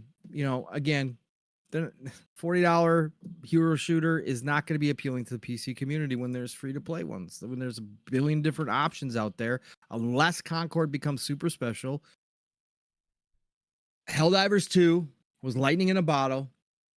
It did have a hook. It did differentiate itself from the rest of the games out there enough where the PC community fell in love with it and joined in until they tried to blow it all up themselves. But PC community is very picky and choosy because they have, even beyond the console, thousands of games to choose from. But I was going to say, we had this conversation last week on Living Split Screen 2, and Nixie, some people know Nixie from our chats. Shout out to Nixie, by the way, who brings a unique perspective at all times and can get the chat riled up, but he's good about it. He doesn't go the total toxic way with it, but he's good at riling people up. But he asked Steel and I if we were going to play Concord because we were talking about Concord a little bit, and Steel said, "No, I have zero interest. I'm not playing. I'm even downloading the open beta. I have zero interest in that game." So Nixie asked me if I would do it in the chat, and I said, "Yeah, Nixie." I said, "I'm always down for trying new games." So I just downloaded Concord tonight when I got home before Mav and I got on, and played a couple rounds of Concord, and it's exactly what I thought. It's a shooter. It's a hero shooter. It's there. It exists. It's okay, right? I can't complain. Like from the couple rounds that I played, right? The cinematic stuff is good, right? If you enjoy any of the banter between the characters, if you enjoy the characters at all, the cinematics are really cool. In fact, the cinematics go on for a lot longer than I thought they would. In a shooter, right? And yeah, a lot of people are going to be like, just get me to the shooting.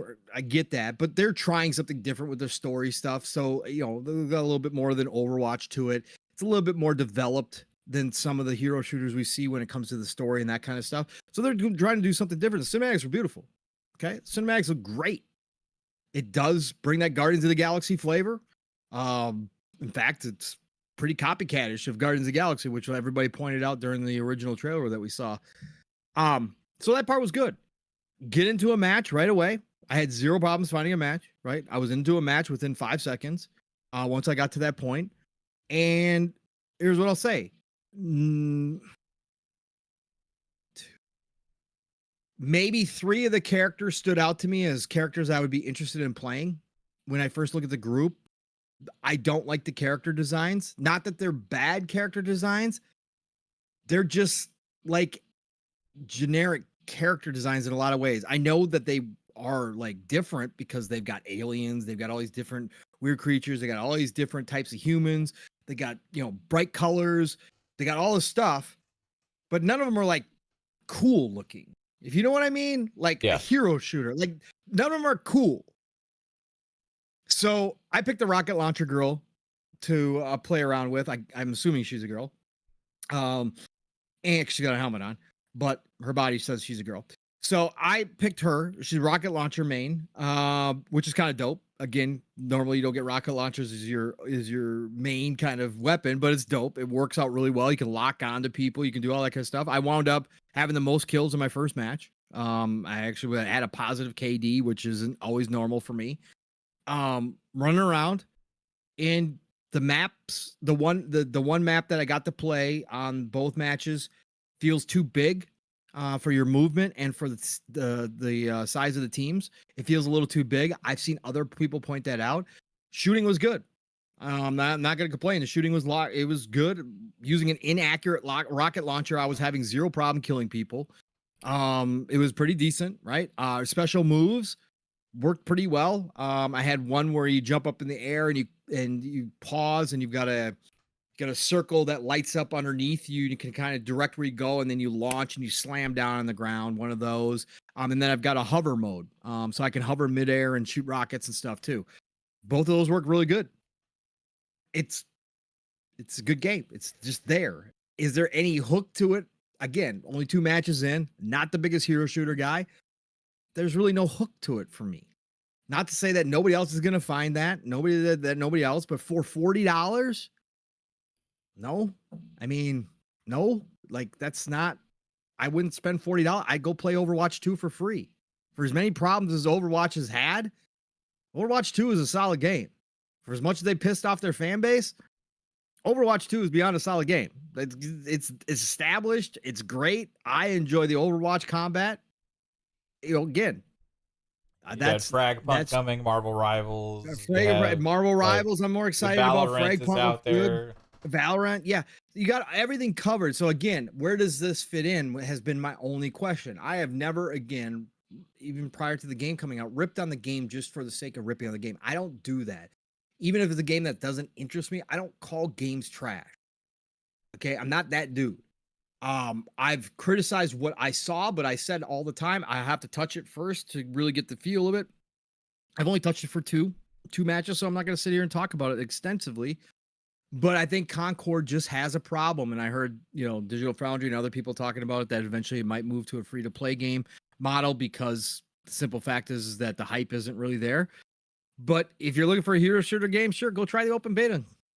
Yeah. Go see if you like it. Maybe it'll be for you. Again, is it bad? No. From what I played, no. The movement's fine. The movement is actually faster than I thought it would be from what I saw. Now, again, I only tried one character, and she was a lighter character, but she was carrying a rocket launcher. The movement felt better than what I was seeing on the screen as other people were playing it.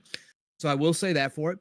Gunplay feels like it was developed by somebody who understands gunplay. So I had zero problems there. It just was okay. It's a hero shooter. Cool. So, anyways, it should be free to play. Yes, they should have gone a free to play model. But again, there's risk with that as well. That doesn't mean automatic that everybody is going to jump into it either. It means that you'll get an initial upfront bump, obviously, as people just go, "Oh, okay, it was free to play. Let's check it out." That's what happened First Ascendance. But you got to have good game there, and I don't know if this would pull people away from anywhere else. Now, PlayStation players who don't have any first party shooters to speak of, will they sit in there and play it? I don't know. Helldivers 2 fell off the map for them. They got a game they don't normally get. They got a game that was being widely played on PC. They got a game that was not PvP, that was PvE, and they didn't stick around for that one for very long. Not to say that nobody's playing it on PlayStation. Obviously, there's tons of people playing on PlayStation, but it dropped out of their top 10. How does that happen? Right? Again, this is the thing that we talked about that PlayStation's going to have to battle, is their own audience that they trained for an entire generation to believe that the only premium experience and the premium experience of why you buy into a PlayStation ecosystem is the third-person, cinematic, over-the-shoulder, narrative-driven game that you can't find elsewhere. That's what they pumped into people, into that fan base. They developed a very strong fan base that is, whether real or not, believes that line and limits themselves to playing those types of games.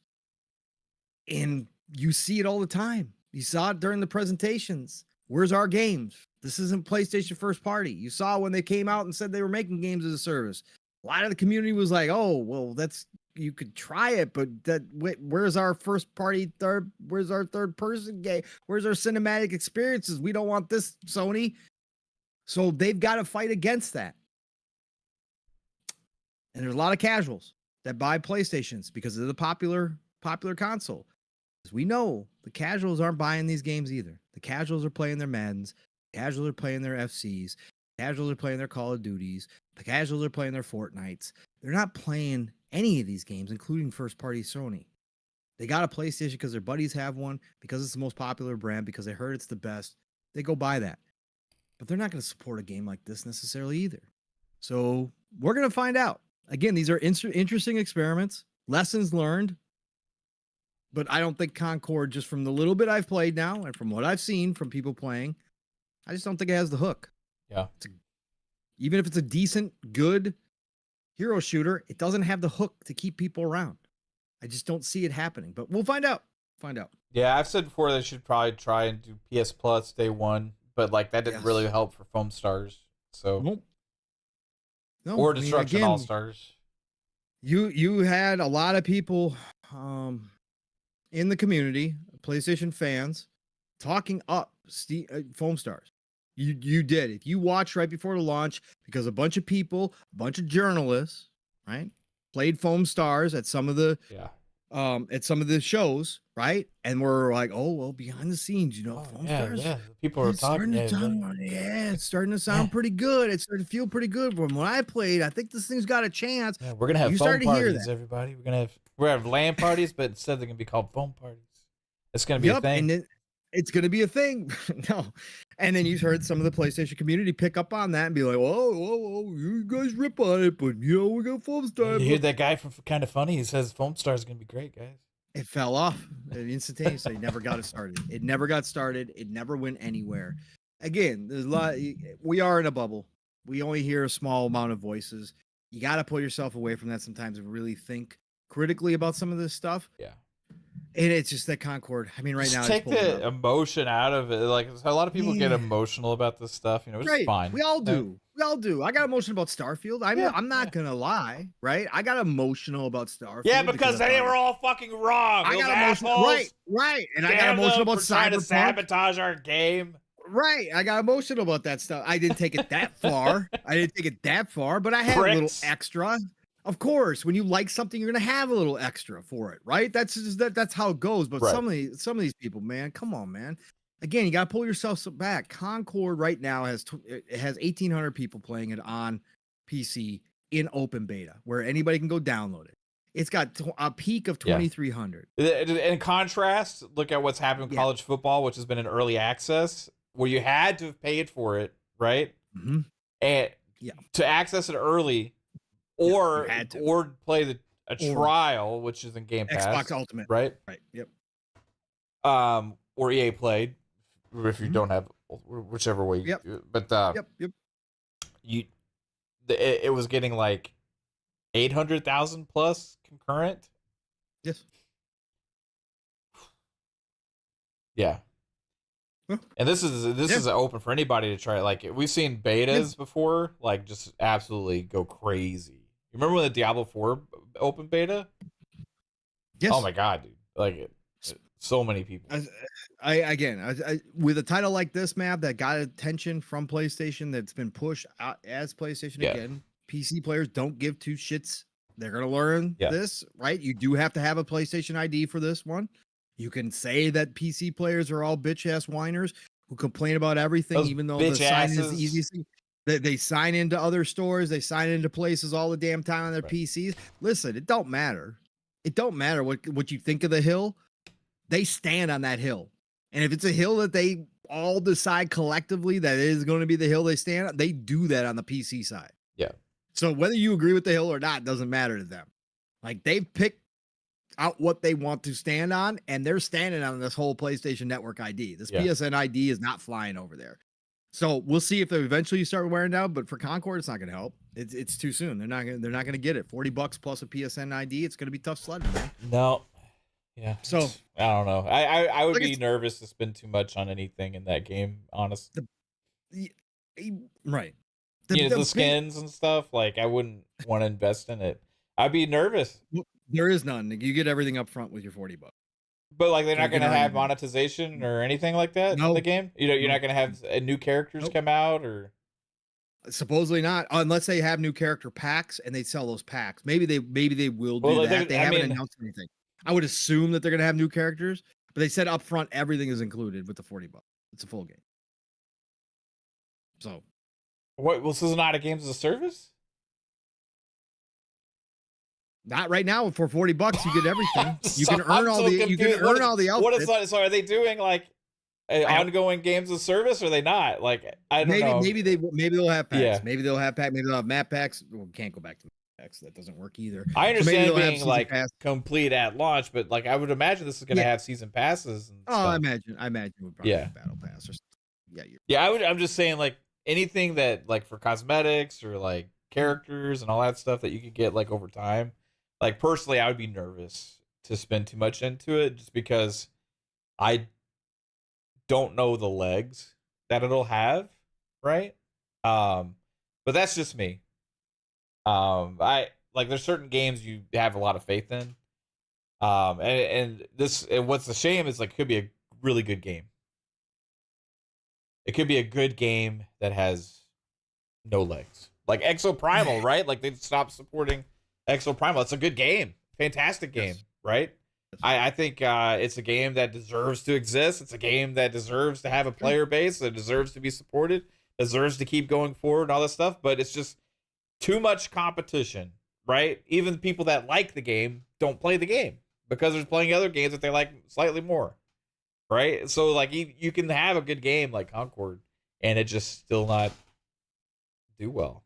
And I'm happy they're trying. I've said this all Yeah. along. I'm happy that they're trying because that's what I said Sony needed to do. The thing that kills me Just not. time and time I'm glad they're trying. Just why make a game that already exists? Pretty much, like just they should have made something else. No, you had factions.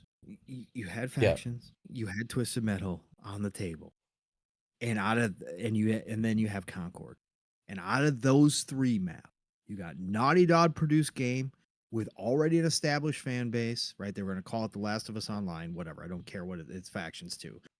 They had an established fan base clamoring for it, made by one of your best developers, with an established franchise.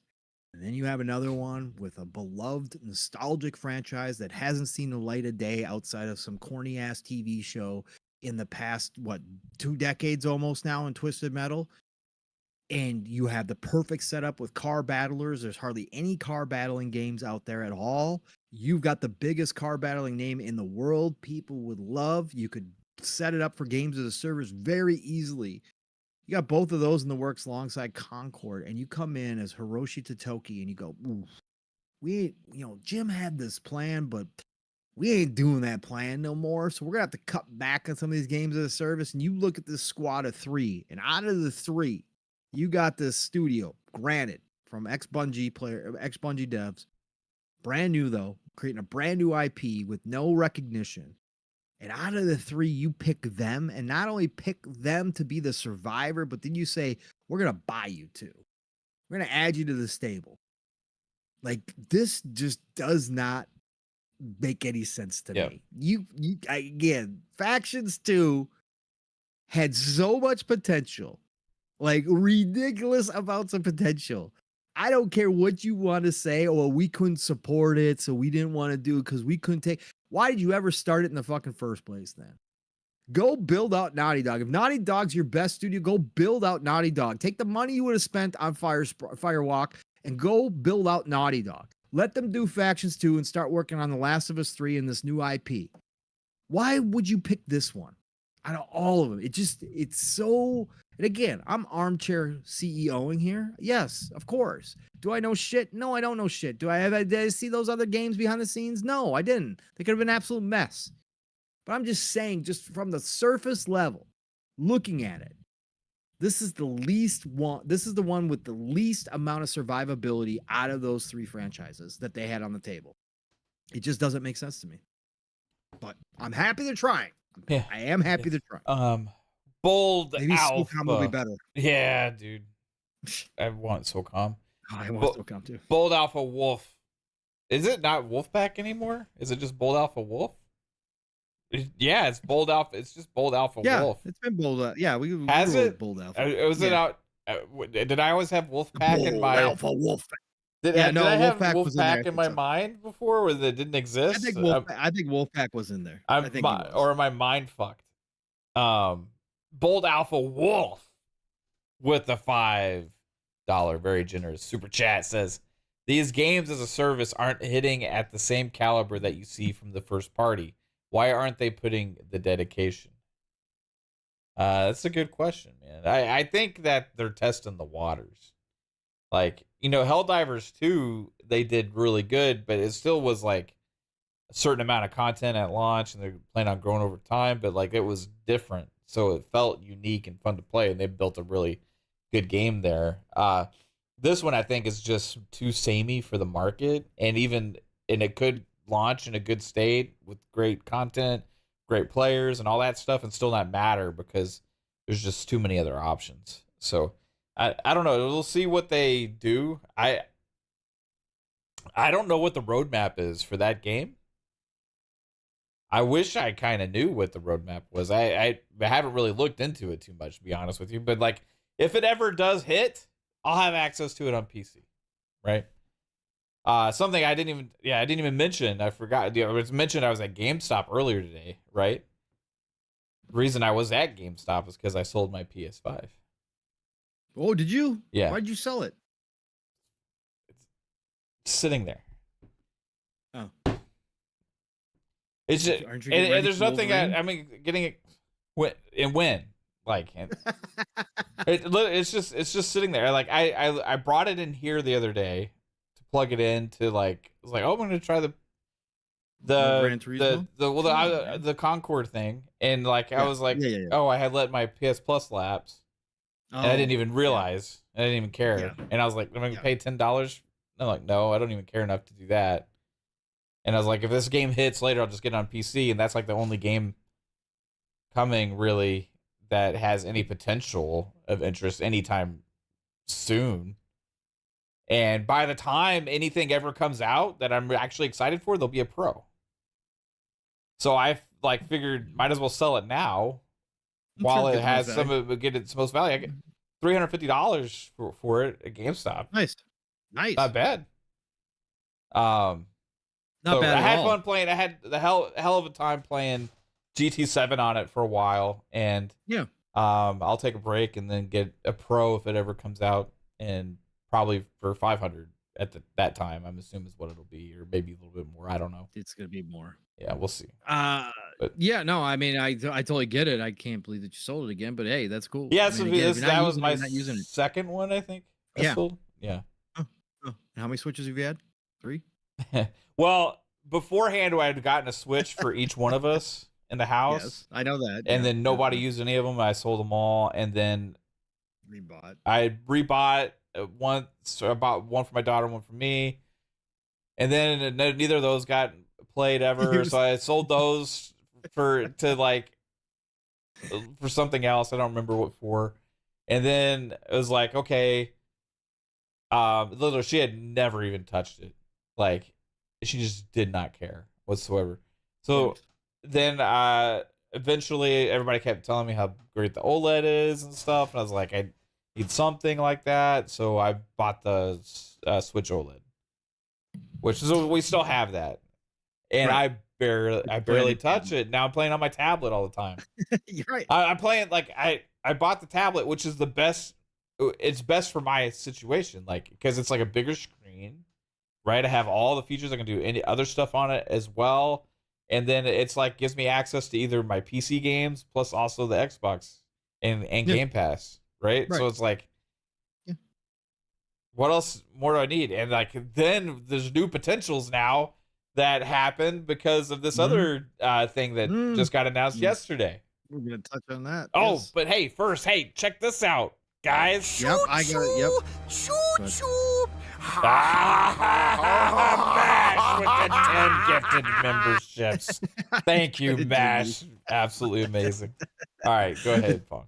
Attention, ladies and gentlemen. Attention, ladies and gentlemen. Aboard the Fun Speculation Network hype train. That's right. We've been rolling along in a nice, easy 2.5, Mach 2.5. I hope you've all enjoyed the view along the way. I hope you've all enjoyed the entertainment that you've been receiving from me and Mav.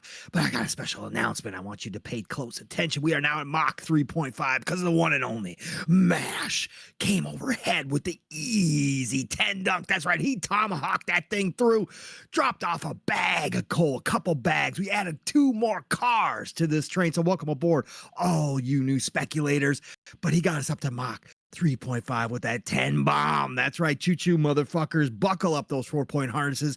Ad-free in 2024. Your goal. You guys just got yourself under 6,000 for the rest of the month. Congratulations. You're in earshot of reaching that goal. You are within sight of the finish line at 5,950. That's right. Getting extra credit around these places. Thank you, MASH, for the 10 bomb, brother. Choo-choo, motherfucker. Oh my God. Who else is jumping? I see. Oh, Steel Rain just got gifted a membership. Shout out to Steel. Let's see here. Who else I see jumping in here real quick too? Oh, I saw. Oh, who else? Oh, Jesse P jumped in here and said, based on character designs alone, Concord is going to fail. Doesn't matter if it's fun, has good gameplay when no one cares about the hideous characters. That's what I was talking about, Jesse P. There was like maybe 3 characters that I found interesting that I wanted to play, right? They've like the designs, like they're well done, they're quality, but they're generic. Like they're bright, they're different from each other, but none of them grab you as like heroes in a hero shooter. Like it just doesn't do anything. You're right, Jesse P. Let's see who else we got jumping in here. I saw a couple people. Antonio Newman, I see you. Did you all talk about the FTC stuff? No, we have not. We will touch on that, Antonio Newman. There's not a whole lot to say. Again, it's all BS, but whatever. We'll touch on it for sure. Who else jumped in here? We got Xbox expansion pass, otherwise known lovingly as Luke Lore. That's right. He jumped in here. What's up, brother? Great to see you jumping in here. Hope you're having a great day. The Black John, what's going on? I see you in here. Mr. Waffles is in here. That's right, Mr. Waffles. He hates pancakes, but he's in here. Love you, Mr. Waffles. Thanks for being in here as well. So yeah, Mav, what should we jump to here? What do you want to get into? Because we just got a bunch of small Just stuff. the little Nvidia thing. It was kind of alluded to that. Let's do the Nvidia stuff here real quick. So that happened this week as well. We had seen rumors of this a few weeks ago or a month ago, Mav. People were posting screenshots of GeForce Now being connected to Xbox. And obviously we know they've got the deal, right, for the cloud. Part of the EU agreement, to let the ABK deal go through. So they offered GeForce contract for the games, right? And so we knew that was going down. But then we started seeing these screenshots and everybody's kind of scratching their heads and we're like, oh boy, is this like really happening? Like, are they partnering more with Nvidia? They're gonna bring GeForce Now to Xbox? How is this gonna what's happening? And then it kind of went silent, and then out of the blue, Xbox Spain, I should say, the official Xbox site in Spain put out a post announcing that Xbox had teamed up with Nvidia to bring you another option to play the games from Xbox.com right through GeForce Now, or you could play it through xCloud, but giving you an option. And then, some people, shout out to Calorie. He made a good post saying, oh, well, hold on. This could just be EU only, a part of the deal, blah, blah. And I was like, I read his post and I was like, yeah, you might be right. Maybe this is just EU because there's nothing official. It only took about 10 minutes, 15 minutes, maybe a little bit longer for Xbox, the official Xbox, the US account, to then also make the post. And then we got an article from everybody's favorite Tom Warren, wink, wink, because I know some of you hate him so much, but from The Verge, and this one is not locked behind his paywall. Shout out to Tom. And this says Microsoft integrates NVIDIA's GeForce Now into its Xbox game pages. So he says the Microsoft and NVIDIA cloud gaming partnership continues to grow. Mav, this falls in line, by the way, everybody. If you've been listening to me and Mav, you've been listening to this Fun Speculation Network, you've been listening to me and Steel, you've all heard us talk about all these deals that Microsoft makes that has been cutting lately, no matter what it's been, whether it's Sega, whether it's NVIDIA, whether it's Ubisoft. they all are more than what people want to tell you is on the surface. Like there's more to these partnerships, and it seems like Xbox and Nvidia's got a little bit more cooking here. So Tom Warren, real quick, goes on to say Microsoft is integrating Nvidia's GeForce Now service into its store pages for Xbox games. The integration will allow you to pick between either Xbox or Xbox Cloud Gaming or Nvidia's GeForce Now service when you view a game listing on the web. Currently, Microsoft only lists its own Xbox Cloud Gaming service under the Play with Cloud Gaming on game listings. So it's surprising to see the company add Nvidia's GeForce Now service. At the time of publication, and this was yesterday, the new Play with Cloud button still isn't available just yet, so it's not clear whether this is simply a link to the main homepage of GeForce Now or whether this deep links and launches the game directly on Nvidia's cloud gaming service. Do we have confirmation one way or the other, Mav? Does that work yet? Does anybody know? Not sure. I haven't seen any updates. Nvidia's GeForce Now RTX 4080 tier is the most impressive cloud gaming service available right now, with Nvidia even claiming the end-to-end latency beats an Xbox Series X running locally on a 60 hertz TV, which is insane. And like I said, the things I've seen people play on RTX 40 on that highest tier is really nuts. Microsoft and Nvidia are no strangers when it comes to cloud gaming partnerships, though. Both companies signed a 10-year deal to allow Nvidia to license Xbox PC now games RTX 4080 tier now, is the most impressive, including Activision Blizzard titles. Nvidia also rolled out an update to GeForce Now earlier this year that allows members to sync their Xbox accounts and Microsoft Store purchases to the cloud gaming service. You can even stream Xbox PC games through PC Game Pass on GeForce Now. So, Mav, a little bit closer. A little bit more tighter partnership with NVIDIA, introducing GeForce Now, giving their gamers more options, right? More options. Yes, believe you still need a GeForce Now subscription, just like you normally would, but giving you that option. So that while they continue to ramp up Xbox Cloud, they understand that it might not be the best for everybody. Whereas NVIDIA GeForce Now seems to work no matter where you are very, very well from what I've seen. Very few complaints from anybody on GeForce. So, Matt, what do you think about this deal, man? It's kind of cool, man. Oh, yeah.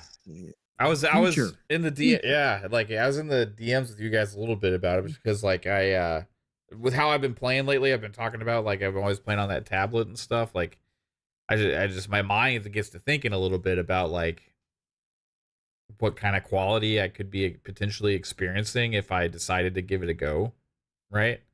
So I think I've decided I might do like a little like day pass thing trial on one of them because they have that option just to kind of test it out and see what the difference is. Like I said, I had a great experience when I was trying Flintlock last night. I was playing, I was like, wow, this is really good. But like, what if I had been playing that on GeForce Now as opposed to the regular Game Pass Cloud? Like, how much even better would it have been potentially? Like, so little things like that's got me thinking about the future of gaming more, how I've started changing some of my habits and like the accessibility of that experience potentially everywhere for the price. Now, it's not cheap, $20 per month to add to another service that you're also paying $20 a month for, right? Because Game Pass Ultimate's $20, right? Adding this is another $20. Cheaper option would be if you just decided to go PC Game Pass and did $11.99, but then that doesn't include cloud. So like, how does that work? Because like, I think you get access to any of the games you own or in your PC Game Pass library, or not every game you own, but some of the games you own. I'm not exactly sure what games are going to be available. That's what I was trying to put out there. Does anybody have a list? But I guess what you can do is filter. If you have GeForce Now, you can filter Xbox there and see what Xbox games are there, right? So if you have I think it works like if you have the app, if you have the GeForce app or whatever, you can just kind of like see your library from different storefronts, right? So I kind of want to test it out and just kind of like play around with it and see what's there, what options are there. Because thinking about the future of the access point of that, not not needing any hardware, if you actually do get that kind of experience, right? The whole play anywhere, if you have a good internet connection in your house like I do, right? Like you can just, if you have whatever apps you have or your TV or whatever, you know, you just get access to your fucking Xbox library like that. And if it's that good of a native experience, like I said, is even potentially beating stuff like a Series X, like we're talking about, that's stuff that's being talked about today, and the people are utilizing this stuff today. So I start thinking about it like, okay, what is it going to be like 5 and 10 years in the future? You know, is this going to become more of like even more of a thing? Right. You know, we were talking on on Ultimate last week about who's utilizing the cloud, and to my surprise, all of us were to some extent, right? And I think me more so than others just lately with the way I've been playing it on my tablet and stuff, but I've been having a pretty damn good experience with it, and it seems like it's been getting better, and I've been getting more and more used to it, and I'm becoming more of like accepting of it. Like I'm happy that like there's not enough latency that's bothering me. It doesn't matter the kind of game I'm even playing, you know, and if I could actually get this other kind of crazy experience, why do I even need a gaming PC at that point? Why do I need a console at that point? Why do I need anything other than just a display that has a connection to this application? And if that's the potential of the accessibility of the future, and you just need a good internet connection, it doesn't matter however, and you can get access to these games better than you can even natively on existing devices, that's a pretty crazy future, right? And I think that's where things seem to be headed. Because essentially what Nvidia is doing is they're renting you a 4080 PC, right? On the top tier, yes. Right, on the top tier. Yep. And then your library is just dependent on the games you buy or the service that you subscribe to. So you're pretty much just renting a access from anywhere gaming device. It just depended on your connection. Well, and it makes sense for what Xbox has been talking about more so in the future as well, man. Again, this is games are going to be everywhere, bro. Everywhere. High-end games. It's all going to be one. Yes, it's all going to be one seamless ecosystem, right? That's what they want for everybody. And again, if they move towards this hybrid, we could see even more of this. Maybe this is all part of that plan, you know. And again, I'll shout out somebody else again who you know, not everybody agrees with, not everybody's cool with, but Hip Hop Gamer call out again today. I like what Hip Hop does. He's created a brand. And he's really good at what he does, and he gives back to the community. He's creating a bunch of initiatives based around video games. It's pretty awesome. He partnered with Denzel Washington and everything else. Like, so think what you will of Hip Hop.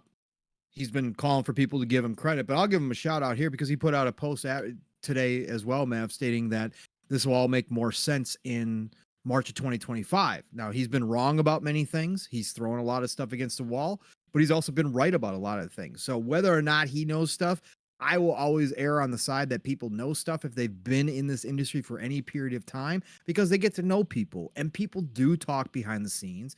Not all of it's going to be correct. Do some people make up stuff? Sure, absolutely. But hip hop has had some correct details on things in the past. And he said this will make more sense in March of 2025. And this is just the beginning, he said, of the takeover.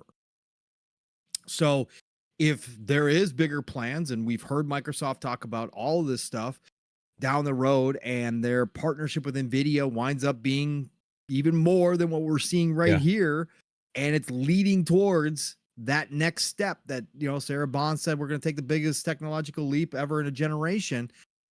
Well, then this is all could even become even clearer, Mav. All these little tiny building blocks they've been putting together over this time frame, which we've talked about, and we've said, hey, always something a little more here. You could add up to a big, you know, all of a sudden we got a big building in front of us, or whatever they're building, right? They something really major that makes even more sense as they start to give us details coming into next gen. So I love it. Again, whether or not I use it, it doesn't matter. Like when they throw this stuff out there, and I go, oh, I'm not going to subscribe to Geforce now on top of having a PC and Xbox. Like, I'm not going to do that. That doesn't mean I mean, I'm not going to come from that attitude. I think it's cool that they're giving more people options. That hey, if you already have GeForce now, well, shit, now it's a no brainer. Like you can just get PC Game Pass, and now you can play your games, right, and get all those games through GeForce now, which you already subscribe to.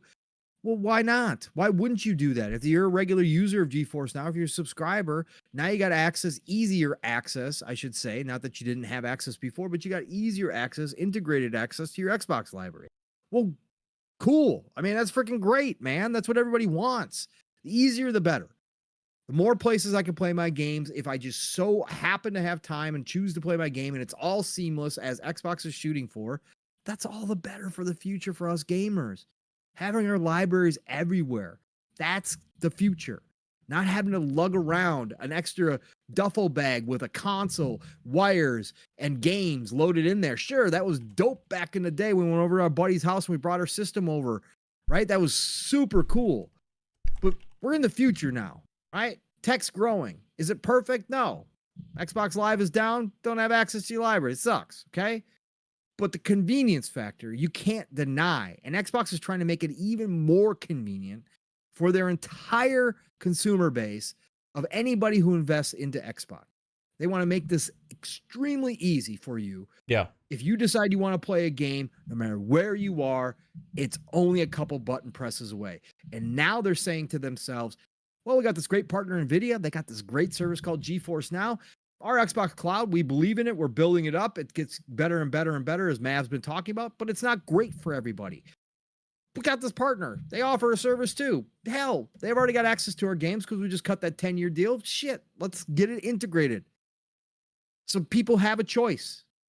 I think it's fantastic, man. I love this stuff. So I can't wait to see where this goes. Yeah. It's another cool thing, man. Shout out to Silver Afro in the chat who was like, calling out my math or whatever. And I was like, so I had to go like see what it was.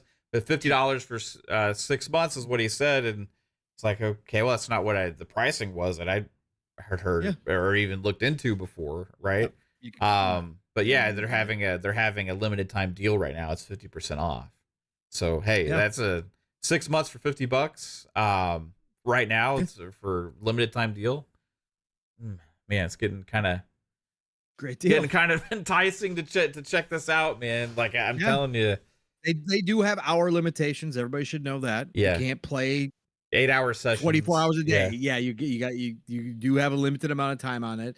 But still, for what they offer, from what I've seen, again, I've literally watched people playing GeForce Now, Cyberpunk 2077, ultra settings. Yeah, like the full boat streaming through GeForce Now, and you can't see anything wrong. Like it is drop dead gorgeous. Like that's so cool to me that that's even a possibility these days. Yes, it costs extra, but my God, if you can't afford a 4090 or you can't afford a 4080 right now, right? But you got a capable PC and you want to play a couple games for $8 extra a month, and you want to play some games at ultra settings, and you want to get that experience, go try it.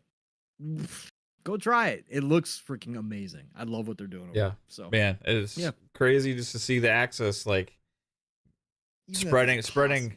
Yeah, I know. Like and this is like games you own, right? So it's like, this is that whole ownership library thing we've been talking about. Eventually, Xbox just said again recently that later this year the Xbox going to have all theirs on the cloud too. That's going to be a game changer. And like on the Fire Stick app for the new Fire Stick application, it says Xbox. It doesn't just say Game Pass.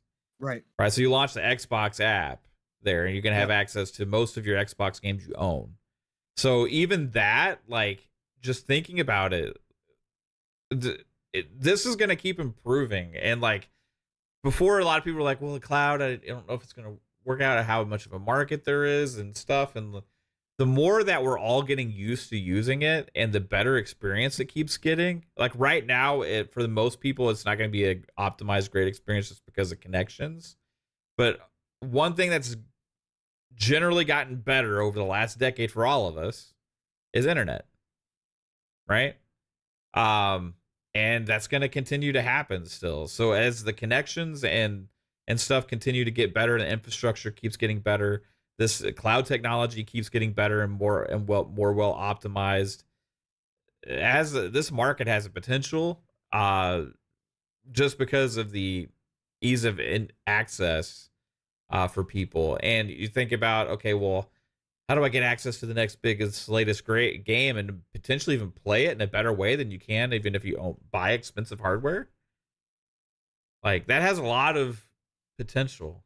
I do like that Xbox is getting behind and partnering with these different companies like this because it's kind of broadening the horizon of access for them. So some people see it as a detriment to the console whatsoever. Like for me, not like if you're a console gamer and that's how you prefer to play, they're still going to support that. They talked about how their entire infrastructure is built around the console, right? Like, um, I just think it's ecosystem is going to keep growing, and like the more options is just awesome.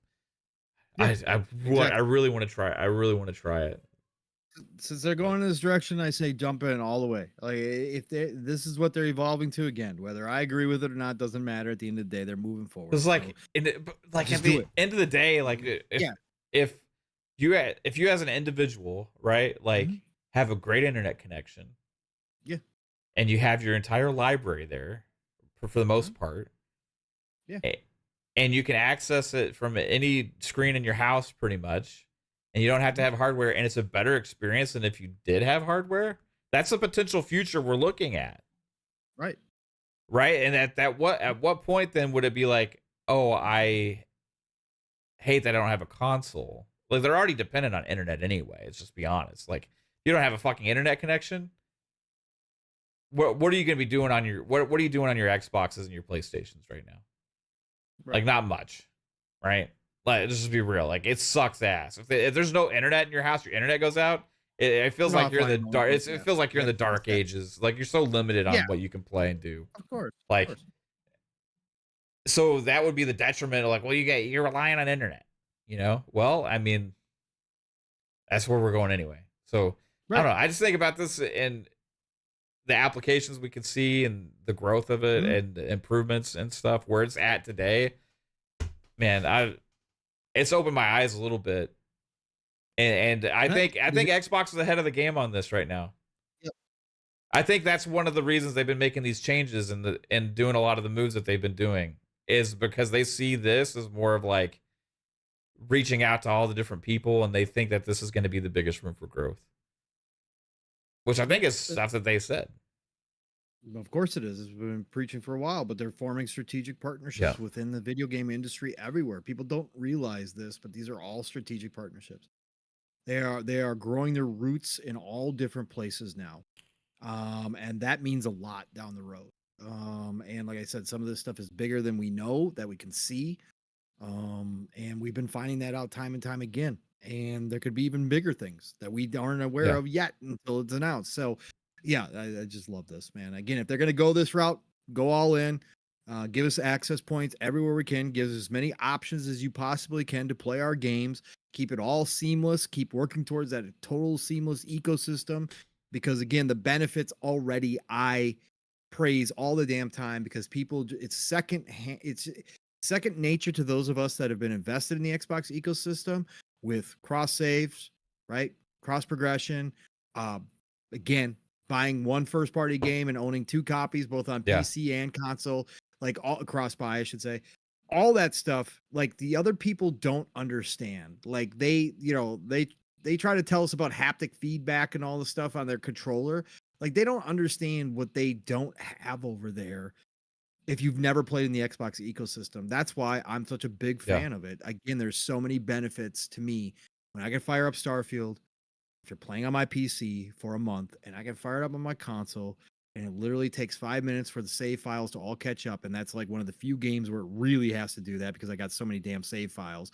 But in 5 minutes, all of a sudden I'm right where I left off on my PC. And in most games, it's instantaneous. Like First Descendant, powered down my PC. I did it the other day. Powered down my PC because I just felt like playing on the console. Fired up the console. Literally under a minute, I was back in the game right where I left off with all my progression. Like, that's just stupid cool. And that's First Descendant. They're a third party. They're doing their own thing. They're one of the few companies that put their full effort into it. But I'm saying that's what we get constantly on Xbox that people just don't realize, right? Not paying for saves. Mav's done with his PlayStation Plus. That means he's going to lose all of his game saves if he doesn't reestablish that with Sony. That's the most ridiculous thing in 2024, that you got to pay for saves, cloud saves. Like, yeah, I'll probably like end up re-upping it for 1 month just so I'd keep the saves and then stop it. You know, it's dumb that you even have to freaking do that in 2024. Oh man, it's ridiculous. Oh, the fact that they don't get so much shit for that. I know there should be articles being written. I'm wondering if there's going to be a pro launch. Like, there was an article today about that too. You know, you want to get into that now? Oh, well, actually, we got a super chat real quick from Jax82 with $5 says Sifu is not part of Game Pass, but if you purchased it and GeForce now adds it to their service, it's part of your library. So yeah, I think it's just whatever they can, the game ownership, if it's in there. That's why you're linking. Yeah. That's what you do with G4 now. You link your Steam account to GeForce. I think it's like for PC game ownership for Xbox. I'm not sure. Like, I'm pretty sure that's how it works. Xbox. But yeah, no, that's what's going on. And I forgot, Mav, you yourself. Attention, ladies and gentlemen. Attention, ladies and gentlemen. We are now Mach 4.0 because the captain of this ship, the Fun Speculation Network, he had a bag of coal with him the entire time that he was hiding up here at the engine. So me and Mav just poured all that coal right into the furnace and got burning a little bit hotter right now because the Mav got on the court with the easy 5 layup. That's right. The nice little finger roll to get us to 4.0, Mach 4.0. Tighten down those 4-point harnesses. Please pay attention to those attendants. Watch those monitors above your head. Enjoy the ride at Mach 4.0. Choo-choo, motherfuckers. Choo-choo. Thank you, Mav. Thank you, Mav. We added a new car, by the way, too. And your goal is 5,900 even for the rest of the month. Let's get there. Shout out to you, brother. Hey, awesome. Shout out to you, man. Nah, man. Shout out to you. Shout out to you. Bruh. Shout out to you. No, shout out to you, bruh. You, bruh. Look, bruh. Look, bro. It's all you, bruh. Look, bruh. Tom Henderson wrote an article, bruh. Did he, bruh? He said, yeah, he did, bruh. Insider Gaming, bruh. What's this one about? Spot exclusive is the PlayStation 5 Pro releasing in 2024. He says the latter half of 2024 is finally here, and the questions have begun to emerge a lot more frequently about the PlayStation 5 Pro's future. Is it still happening? Will PlayStation 5 Pro be released in 2024? When will the console be revealed, etc.? Admittingly, the more recent discussions about the PS5 Pro missing its holiday 2024 release have been fueled by my own tweet. Shout out to Tom for always promoting himself. People understandably took a relatively passive comment as if I was implying the Pro would miss its holiday 2024 release or be canceled entirely, but that isn't the case as of the time of writing. Developers can submit their application supporting the PlayStation 5 Pro to CertOps PlayStation Platform Certification and Operations on July the 30th, a date understood to have been finalized as far back as 18 months ago. In addition, all applications for the PlayStation 5 on games that will be released after September 15th will be required to support the PlayStation 5 Pro. This does not mean the PlayStation 5 Pro will release on September 16th. So although not an exact release date, the information which was released by PlayStation earlier this week to developers suggests the PlayStation 5 Pro is still on track to be released later this year. Documents sent to me in mid-2023 showed the PlayStation 5 Pro release date, which, if memory serves me correctly, was the latter half of November 2024. Despite the Pro seemingly being on track, several sources have been apprehensive about the console's release later this year, primarily due to the limited number of first-party games that will use its features.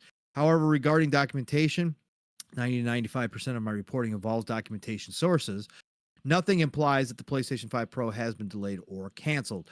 Officially, PlayStation has yet to confirm or acknowledge the existence of the PlayStation 5 Pro publicly.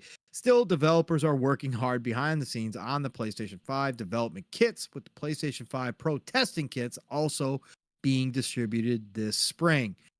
As for when the PlayStation 5 Pro will be announced, it will likely fall in line with the PlayStation 4 Pro marketing announcements, which saw the console announced in September. As many people in the community pointed out, Sony is set to be at the Tokyo Game Show, TGS, in September, making it the first time the company has been at the show in 5 years. PlayStation 5 Pro is announced at the event. It will remain to be seen, but I speculate that Sony PlayStation could be at the show to talk about the Pro and its features and reveal it earlier in the month instead. So, nope, nothing new, Mav. Again, Tom put out tweets. People took it wrong. Whatever the case may be, he's backing it up. Again, when it comes to the PlayStation 5 Pro, I've always believed this is real. There's people out here that still continue to be like, they ain't making a PlayStation 5 Pro. It's all just, this is bullshit insider stuff. Listen, again, whatever you think of insiders, take anyone specifically or in general, it doesn't matter. These people do hear and know things, okay? Again, the industry does talk. Not even all the stuff under strictest NDAs can leak out.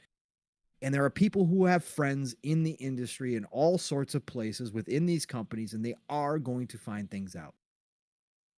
Tom Henderson obviously has confirmed, other people have confirmed that the devs themselves have the PlayStation 5 Pro kit. There would be no reason for the testing kits that were sent out in the spring. There'd be no reason for people to make that shit up. Okay? Because again, if everybody starts talking about PS5 Pro and Sony doesn't ever say anything and it never shows up, it's even worse for freaking Sony.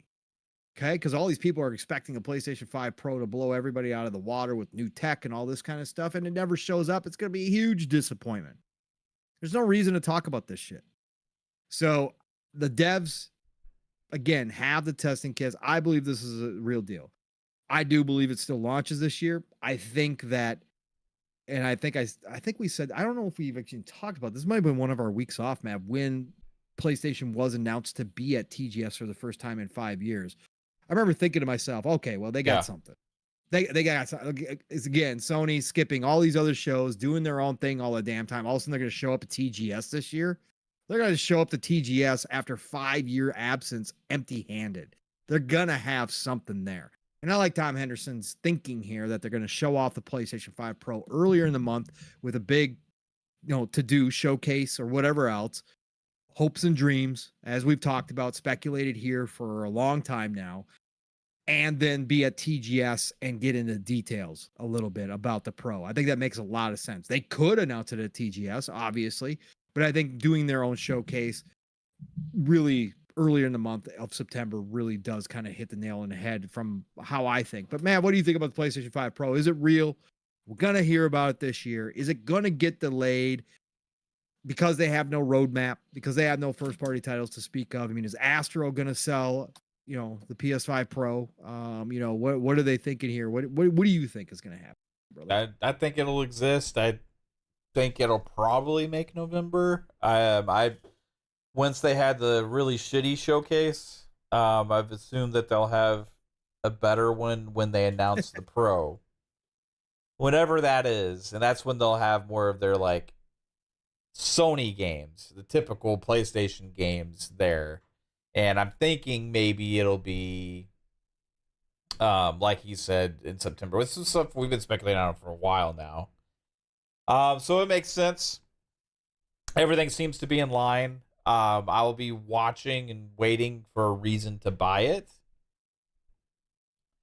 Things that would get me to be interested in a Pro would be major improvements to existing games that they're not charging extra for. Like GT7. If they went like, hey, here's a massive overhaul to GT7 to take advantage of the PS5 Pro with like ultra ray tracing and graphics, everything, no sacrifices, but just even more bells and whistles and even prettier, right? I'd be like, okay, that's interesting, right? That gets my attention. If they do like, okay, here's a update for maybe Spider-Man 2, or maybe give me a reason to be a little bit more excited about some of the games that I missed because I wasn't as interested in them then, or give me things to look forward to in the near future as well, like going into 2025. Though that would be enough there, but plus also what they need to do is sell on some of the third-party exclusives or third-party games and the features and advancements they'll have to take advantage of it. But it's going to be hard-pressed to be like too much of an advantage or give people a reason to upgrade from PS5 to PS5 Pro. I think. I Your think hardcore that's will do it. gonna be the hardest thing to do for the existing players. You know, I could end up being interested in it just depending on what they have. Like I'm planning to have like one PlayStation. I'm not gonna have like load up on PlayStations like I have on Xboxes in the house, right? Right. So for me, it's just if there's a game, I want to play it the best I can, and for me, that's enough to potentially get that. But it has to be a game that really want to experience that with, Would right? GTA 6 do it? It depends on the differences, you know.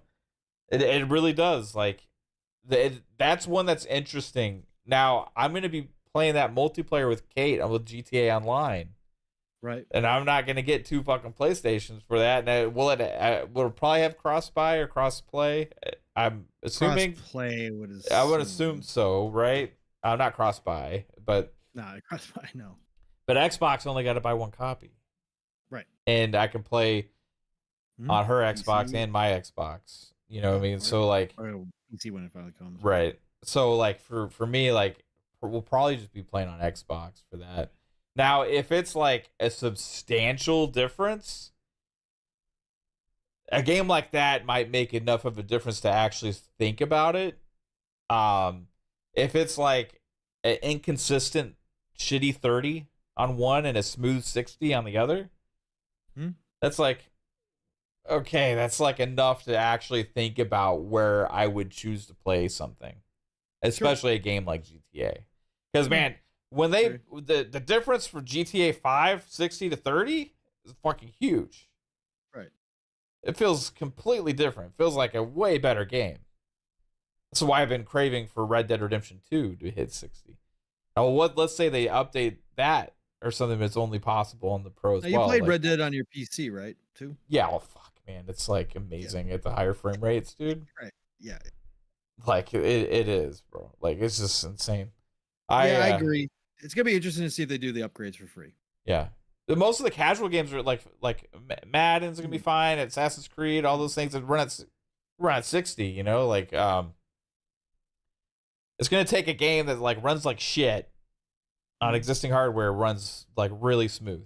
I don't need 120 or 240 or anything like that. Like I just want a good 4K 60 or a 1440 60 that has like really good image quality, fidelity as well.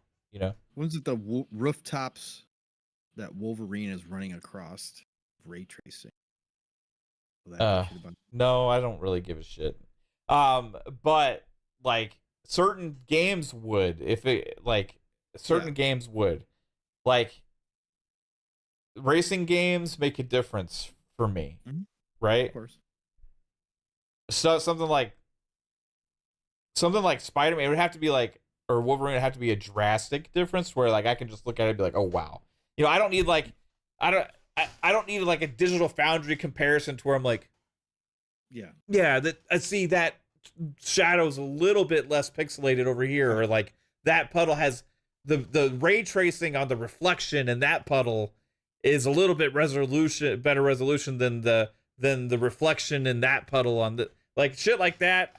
It makes a difference, but in the moment to moment gameplay, I'm not really honestly noticing that shit too much. Right now, if it looks like a difference between like Cyberpunk 2077 running on a 4080 Ti or 4090 with all the bells and whistles comparatively to like Cyberpunk running on a standard like console, you know, then I'm talking about, okay, well, that's a substantial difference, you know?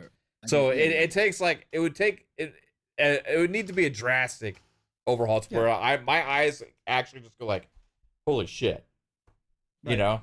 That now for most games, but frame rate is more important if you're, but only from a 30 to 60. Going above 60, I don't care as much, but 30 to 60 is a big difference for me. Fair enough. But I don't know if I don't even know if the PS5 Pro would be capable of running GTA 6 at 60 frames. There's some people still claiming it probably won't, but we'll see. It's gonna be. It just depends what GTA 6 is loaded with, because if any of those screenshots are legit and they're really shooting for an open world city that's packed with people that looks like that. You're right. Yeah. I mean, maybe they get it to do it, but you're going to take a lot of hits. I mean, they're going to make a lot of sacrifices to get it there, even on a pro, unless this pro is $800. I mean, if the pro is $800, then you're talking about, PC. Yeah, the price is a factor as well. That's the thing too, right? So, but I don't think they're going to do it. I think 700, they could push 700 depending on how powerful they're going here, but I still don't know. But their enthusiasts will pick it up. People like you will look and wait to see what they show off, what they prove they can do with it first, right? Right. Your enthusiasts will show up, but convincing the people that have held off this entire time to go from PlayStation 4 to a PlayStation 5 Pro in one leap, are you going to get those people? That's where I question where this thing's going to slot in. Are you going to do enough to show it off that those people do after all this time? And most of them held back because of money, right? Are they going to make that leap and go, oh, okay, now I'm going to make the leap? I don't know, man. GTA 6, like I said, is different, but we'll see. And I'm wondering if we ever get like an upgrade like that for GT7, it'll probably coincide with the PC release as well. And at that point, I'd just be happy with the PC version. Unless now they start holding that stuff back even further just to get it on the Pro and try to sell the Pro, and they hold off on PC. But the Pro is not going to be better than our PCs. No, God, no. There's no way. Yeah. So we'll have to wait for next generation actual consoles for that conversation to be a thing. Yeah. And maybe not even then. Maybe. It'll be closer. Maybe. It'll be closer for sure, depending on what kind of architecture's in there. And because we'll be talking about all that AI shit and stuff. Nanotech. Mm-hmm. Nanites. What is the NPUs? Is that what they're calling them? Yeah, the NPUs. Yeah, they got NPUs, they got APUs, they got CPUs, they got GPUs. What other PUs do they have? They'll come up with some more. Okay. We'll be talking about tech again that's never used. But what is the most important PU? That's like asking what came first, the chicken or the egg. The CPU, I guess. Chicken or the egg? Which one? Somebody in tech, tell me which is the most important PU going forward in the future. Depends what you're gonna do. Depends what you're doing. Gaming or different calculate. What are you doing with it? Because that's gonna determine too. I don't know. I just know the more PUs, the better. Yeah, just have as many PUs in there as possible. Yeah, man. That's the whole key. Well, we're really gonna go when we start to get to ZPUs. Oh my, dude, that's fucking next level. You're on mute. We lost you. There you go. Well, you're just talking so quiet. I'm talking so softly. Yeah. Quantum computing is the next leap. Bro. QPUs. Yep. When we get to quantum, it's over with. When we're talking about atoms transmitting. Yeah. Gigabytes of data. No, it's gonna be troglodytes. Troglodytes? No. Terabytes. Yeah, terabytes. There you go. That's what you're looking for. So troglodytes. Get laid, everybody. That's cannibals. Yeah, but Mav's died on us. By the way, Bone Tomahawk's a really good movie. Oh my God, no, it's not. Anyways, what? You don't like Bone Tomahawk? It's a little over the top. That the one scene is borderline. Where they get even though it's realistic. Oh, come on, man, that's great. Kate loved that scene. Yeah, no, Bone Tomahawk got me to get her to watch other westerns. Oh, that's cool. I mean, that's good, but it's not needed. But it's fine. It's fine. It's too much for you. A little. It's more like I said. It starts to get into the Saw range, and I won't watch Saw. Okay. So, I mean, I just don't care for it. I don't need that much gore in my life. Like, I just don't. Okay. It's fine. But anyways, overall, was the movie still good? Yes, it was. It was well acted. It was well written. It's just that scene was. Come on, we don't need all that. I saw that scene. I had that's what happened. I had the opposite reaction. I'm like, yeah, like they went there. Yeah, no. Last topic of the night. The FTC has just filed with the United Court of Appeals, the Ninth Circuit, arguing that Microsoft's Game Pass pricing changes prove post-merger market power. This came from Games Freight today. More than 7 months after the hearing of December 6, 2023, the appeals court still hasn't ruled on the FTC's appeal. This is not the first time for the FTC to make a filing during that period in hopes of influencing the decision. Microsoft did so only once. The FTC argues that the new price structure is all about Call of Duty and contradicts what Microsoft told Judge Corley about there being no price increases based on the acquisition. Note, based on the acquisition, they didn't say there'd be no price increases ever. The FTC's chief trial counsel has already withdrawn from this case, but they still have plenty of litigators who don't want to give up. But if Donald Trump returns to the White House, there will be major reshuffling at the FTC, and then the ABK merger case may go away. Yes, it will. Presumably, Microsoft lawyers will respond to that letter soon. The FTC still wants to conduct the ABK merger trial, but everyone's waiting for the Ninth Circuit. The FTC trial will take place 3 weeks or more after the Ninth Circuit decision. Nothing, Burger. For me, again, this was predictable. Any little opening that Microsoft and Xbox give the FTC with Lena Khan still in charge, you're going to see her take her shots because she hated losing this case. And again, this case was not necessarily about winning for the FTC. It was about pushing decisions, making the courts make more decisions on these types of cases in the hopes that it could influence the future when they take other people to court for similar or same like things that they can eventually get wins, right? So that's what this case was about, because you take one of your biggest players in the entire world in Microsoft and put them through the ringer. It also discourages smaller companies from even thinking about doing similar type mergers because they know that Lena and her cronies are just waiting in the wings and they don't have the money to fight like Microsoft does. Many a case has been won by the FTC simply because the companies didn't have the money to fight.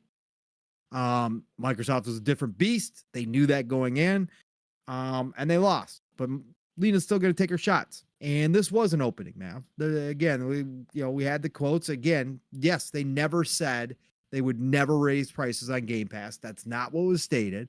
They specifically talked about the deal, the Activision, the ABK deal, and Call of Duty not being the reason they would increase Game Pass pricing. But they did it shortly afterwards. They did it after they announced that Call of Duty was coming to Game Pass, right? So Lena sees a little glimmer of light and says, "Oh, look at that!" She's we gotta click onto something. She's like a moth drawn to a candle, right? She's like, "Oh, let's go find out what this is. Let's go after it." Again, do I think they have a chance? No, I don't think they have a chance. Again, if there is a change in the administration, it's really going to be over for the FTC as far as how it currently sits with Lena Khan. That's all going to be gone. Deregulation is a big part of specifically Trump's administration. Deregulation is a big part of it. FTC will be stripped. So I'm sure Microsoft is hoping for that, as well as other companies are. We'll find out what happens there in November, but for right now, she's attack mode. It's gonna happen. Mav, she smells a little bit of blood. She thinks she smells. Yeah, she can smell what she wants, but it's they gotta have something to focus on. So it is what it is. They're just gonna keep fighting this fight and stuff that they feel like they have a chance to do something. The end of the day, they're not going to really achieve anything, and it wastes a lot of time and stuff. Xbox and Microsoft have too good of a case to make against, even if you just compare all the other streaming services, subscription services, and even competition in the gaming space and their subscription services and offerings for pricing and models that they're comparing. They can compare it to, and they can easily say something as like, we're just following the industry trend and being more comparable to what the rest of the industry is offering. It's as simple as that, and that's easy for them to get away with. But I think it does suck still what some of the changes that they made, like overall, with the standard tier. Um, Shouldn't exist. yeah. So I'm not gonna like, hey, maybe they'll glimmer of hope. Maybe the FTC actually wins this day and date games back into standard game pass. I don't think it's gonna happen, but it's something that I think is just interesting to kind of keep an eye on and stuff. But yeah, overall it's a waste of time. I think Xbox got so scared by this though that they decided, you know what, we got to cancel the Halo show. No, that's not what happened. Oh, Nav. That's not. No, what? they had a actually really good show in Fallout. And again, I said I was shocked by the universal love, but I did watch the entire series. But they saw a real show based on a video game get 16 Emmy nominations. It's a lot. Yeah, that's up there with the Bear. The Bear had a lot of Emmy nominations, and like this is up there with the Bear. Like it is. Like, well, here's the most Emmy nominated shows of 2024. Shogun 25, The Bear 23, OMITB, whatever the hell that is, 21. What is that? I know it stands for something, but I don't know. True Detective Night Country. I didn't even know that was still a thing. 19. The Crown 18, SNL okay, 17, The Morning Show 16, and Mr. and Mrs. Smith 16, Hacks 16, and then Fallout 16. Right. So it was up there, but that again, it's a video game adaptation, and it walks away from its first season to glowing reviews. Drives 5 million people per month to go play Fallout games. The biggest increases they've seen across the board in their Fallout games. And then they look at Halo. What have you done for us? Yeah. Besides become a joke, Master Cheeks. What's going on? Okay, Paramount, you're done. Because they did also confirm, or it's being talked about, that they're shopping it. Yeah. Yeah. So it says like Amblin and Xbox and they're all shopping it to other studios. So like I went down Amazon gets this one too. Yeah, like either Amazon or Netflix, because Netflix is doing Gears, right? Yep. Netflix is doing Gears. Yep. So it would be nice if they all lived in one family, just to like have this all associated kind of with. So that way, if you're an Xbox fan or a gamer, you have your subscription to that, and you get them all, so you don't have to subscribe to. That's why they should have bought WB. So they had their own studios, man. But yeah, man, maybe there's a glimmer of hope. I feel like the second season was off to a decent direction, like especially towards the end, and it kind of sucks where it left off was like where it would potentially the most exciting things looking forward. Second season for a lot of people was better than the first. I liked both seasons. It wasn't like the epic Halo thing I would necessarily like crave the most, but like for what it's worth. Right. I know. I understand. I just here's the thing. If this show like this is completely gone and canceled and doesn't continue or whatever, do they just ever try again? Do they ever do a movie again, or they just consider, well, we tried and we're just gonna give up for forever?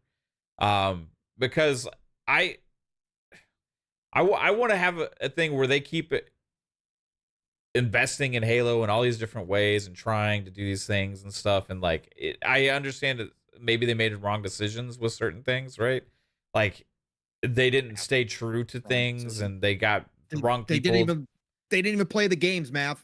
Yes, I understand. Like one big difference was like Todd Howard was super picky about who made Fallout, and he also was involved with the show and like who was there to right. Yeah. So there's a stark contrast, right, to things with how they came about and stuff. It makes you question again, even Bonnie Ross and a lot of the decisions, and maybe I think Kiki Wolfkill actually was part of this responsibility as well with kind of the management for the franchise and stuff. So ultimately, we're gonna see where things go. I don't want to see a show canceled. I would kind of rather see it revived in a way somewhere else and maybe kind of tweaked and kind of or start over. Yeah, but you can't just start over. Like, what are you gonna do? Here's Halo the show too. Like, how are you gonna reboot that? Or maybe they tell a different story and it's just, I don't know how do you salvage this at this point?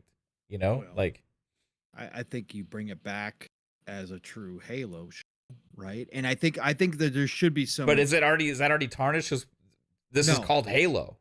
So like the yeah, no, average right. consumer, the average watcher, the average audience is like, well, you just had a show called Halo. You're gonna have another show called Halo, and it's different, Yes, yes, you bring it back somewhat because this is so forgettable for most people, Mav. You right? don't have to worry about that, right? Because it's so forgettable. Like if this was a success and they canceled it and decided to go in a different direction, that'd be different.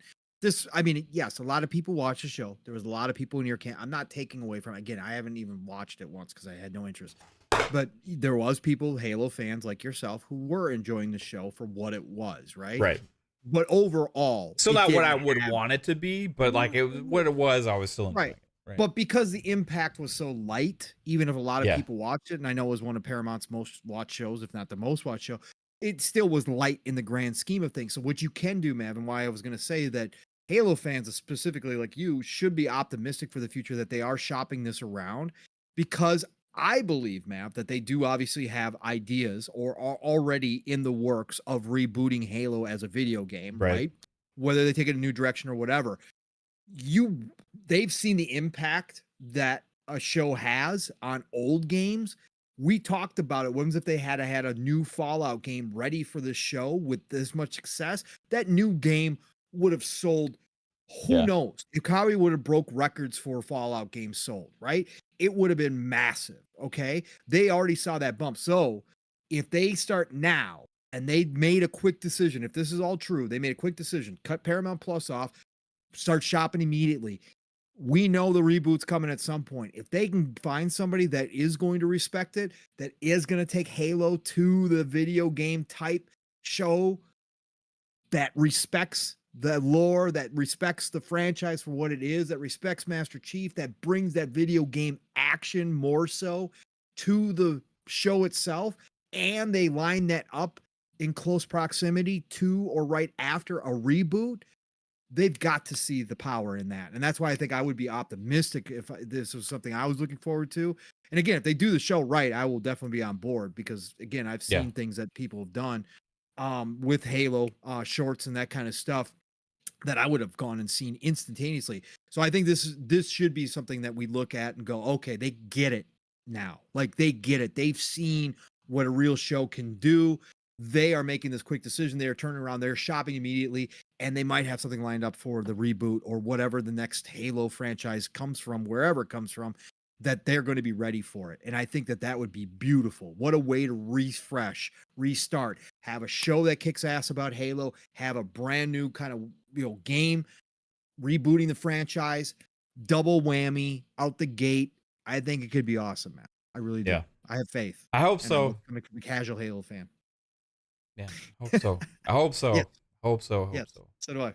Shout out to Pablo Schreiber, who, it wasn't his decision with everything that, for the cheeks and the helmet and all that stuff that, the show's getting criticized for. But like for his portrayal still as Master Chief, for what I think he did as good of a job as he could do with the show and stuff. Sleeping with the enemy. Yeah. Yep. Come on, man. Anyways, You don't I think there's Master some Chief cool- deserves some? Huh? Master Chief deserves some fun? No. No? He was not designed Okay. for that. How do you know? Maybe it was modified in some other areas as well. Oh, good God. I'm definitely not thinking about that, sir. I think that's all I got. Mav, anything else you want to bring up at all? I'm No. disappointed the precinct has been delayed. Aw. Not a lot of people know about this game. You guys should go check out the precinct though. If you like old GTA, go check out the precinct and see what's going on with the precinct. It was supposed to be coming out. They said it's going to be delayed till Fallout 2024 now. So it's still coming out this year, but go check this game out. It's an indie developer, but it looks dope as hell. Top down, old school GTA. Well, not really even top down, it's 3/4 view. GTA style, but you're a cop, but you pull people. The game looks freaking fun as hell, man. I can't wait for this game. I was sadly disappointed by that, but that's fine. Fall's gonna be so slammed. Yep. Slammed. Slammed. There'll be so many games to play, dude. Yeah. It's already crazy. I got too many, so whatever. Yeah, I think so. Oh, by the way, anybody that was looking forward to checking out Avatar, by the way, Frontiers, it is free to play this weekend. I think you actually can download it right now on Xbox. They got a 5-hour trial period through you can just part of Xbox, so you don't have to have Solid Ubisoft game. Plus or anything like that. It's just 5-hour trial. So go check out Avatar Frontiers of Pandora. I might actually download it and check that out a little bit. It's dude, the graphics, you're gonna be like, whoa, holy shit. Or yeah, that's what I mean. Again, Yeah. I've seen that. Or I might just wait because I'm going to be signing up for Ubisoft Plus when Star Wars Outlaws comes out. So whatever. Yeah, that's my plan. So, I think that's it, everybody. We still got 3 hours out of this. I don't know how. We got over 3 hours out of this. well, shit. yeah, there's a Holy bunch cow, of man. little random news that dropped Yeah. later in the day. So Yeah, but just a great conversation to get back here with you, brother, man. Great time, man. Talking because we haven't had a chance to. Like you said, you've been on your single player mode, man, which is cool. I get it. When you get back in the mood, though, you want to run some first descending, you let me know. yeah, You know, absolutely. I'll be waiting, bro, because we're gonna have some fun, man. So it's been a blast. Thank you everybody for showing up again. Light week of news, but you guys still turn out for us. Come here and join us again. Love you all. Thank you for that, man. This has been a great episode of PM in the PM. Another Thursday night in the books for me and Mavo. But Mavo, we got a show tomorrow night, probably Xbox Ultimate, right? What else? You been streaming anything? You be doing anything, bro? I don't know. We'll see. You know, I've done a couple Mavcasts recently, just kind of chill, hang out. Did one the other day, just kind of like, hey, whoever wants to show up and chill, hang out, let's talk about whatever we did, and it was fun, casual. We'll probably be doing that during the weekend at some point here. But yeah, we do have Xbox Ultimate podcast tomorrow night at 10 p.m. Eastern time. Lots of little things to talk about that have been happening. We'll also had a chance to play Kinetsugami Path of the Goddess, which I'll be playing tonight as well. So looking forward to kind of giving thoughts on that tomorrow. And yeah, everybody, there's so much to play right now, so enjoy all that. Back here as well for FSP on Monday at 10 p.m. Eastern time. Man, Tidbits was fun on FSP this past Monday because the week we have of game releases, which is another one, like, shout out to this game, which Nobody Wants to Die or whatever is getting some good feedback and stuff. It's only $30 and like people are saying it's like graphically amazing, a really good story and stuff. It's one that I have on my radar. At some point I'm going to be checking out. It's just so much to play right now. I'm kind of hooked on college football. But yeah, man, so many games, dude. So many games. Tsukami, bro, Path of the Gods. Yep, playing it tonight, bro. We'll talk about it tomorrow night. We'll get to kind of give our impressions. Won't have a chance. Maybe I get home early enough tomorrow to try it out, though. Yeah, but yeah, I can't wait, bro. Again, we are in now the home stretch. We are past the halfway point. It's when things would start rolling yet again. And we've just been so blessed with so many freaking games for the past 2 years, especially. Like, this is just crazy town, man. And free to play games like First Descent. Well, everybody's so worried about the industry and the companies and stuff and things. We're just here fucking just feasting on games, bro. Games, bro. Feasting. And quality. We are through the pandemic. Most of these games are coming out in pretty good shape. I mean, again, they're not perfect, but they're pretty damn good shape, man. Just insanity, man. I don't know how again, everybody's got their opinion. Everybody looks for different things. I just don't understand how anybody say that this gaming industry is in a rut or that it's on a downward spiral right now. I just don't get it. For me, it's not. It's golden age, bro. It's a golden age. I've never had this much gaming. What a great night. Thank you all for being here again. You know how to find me, Pongsoul, everywhere.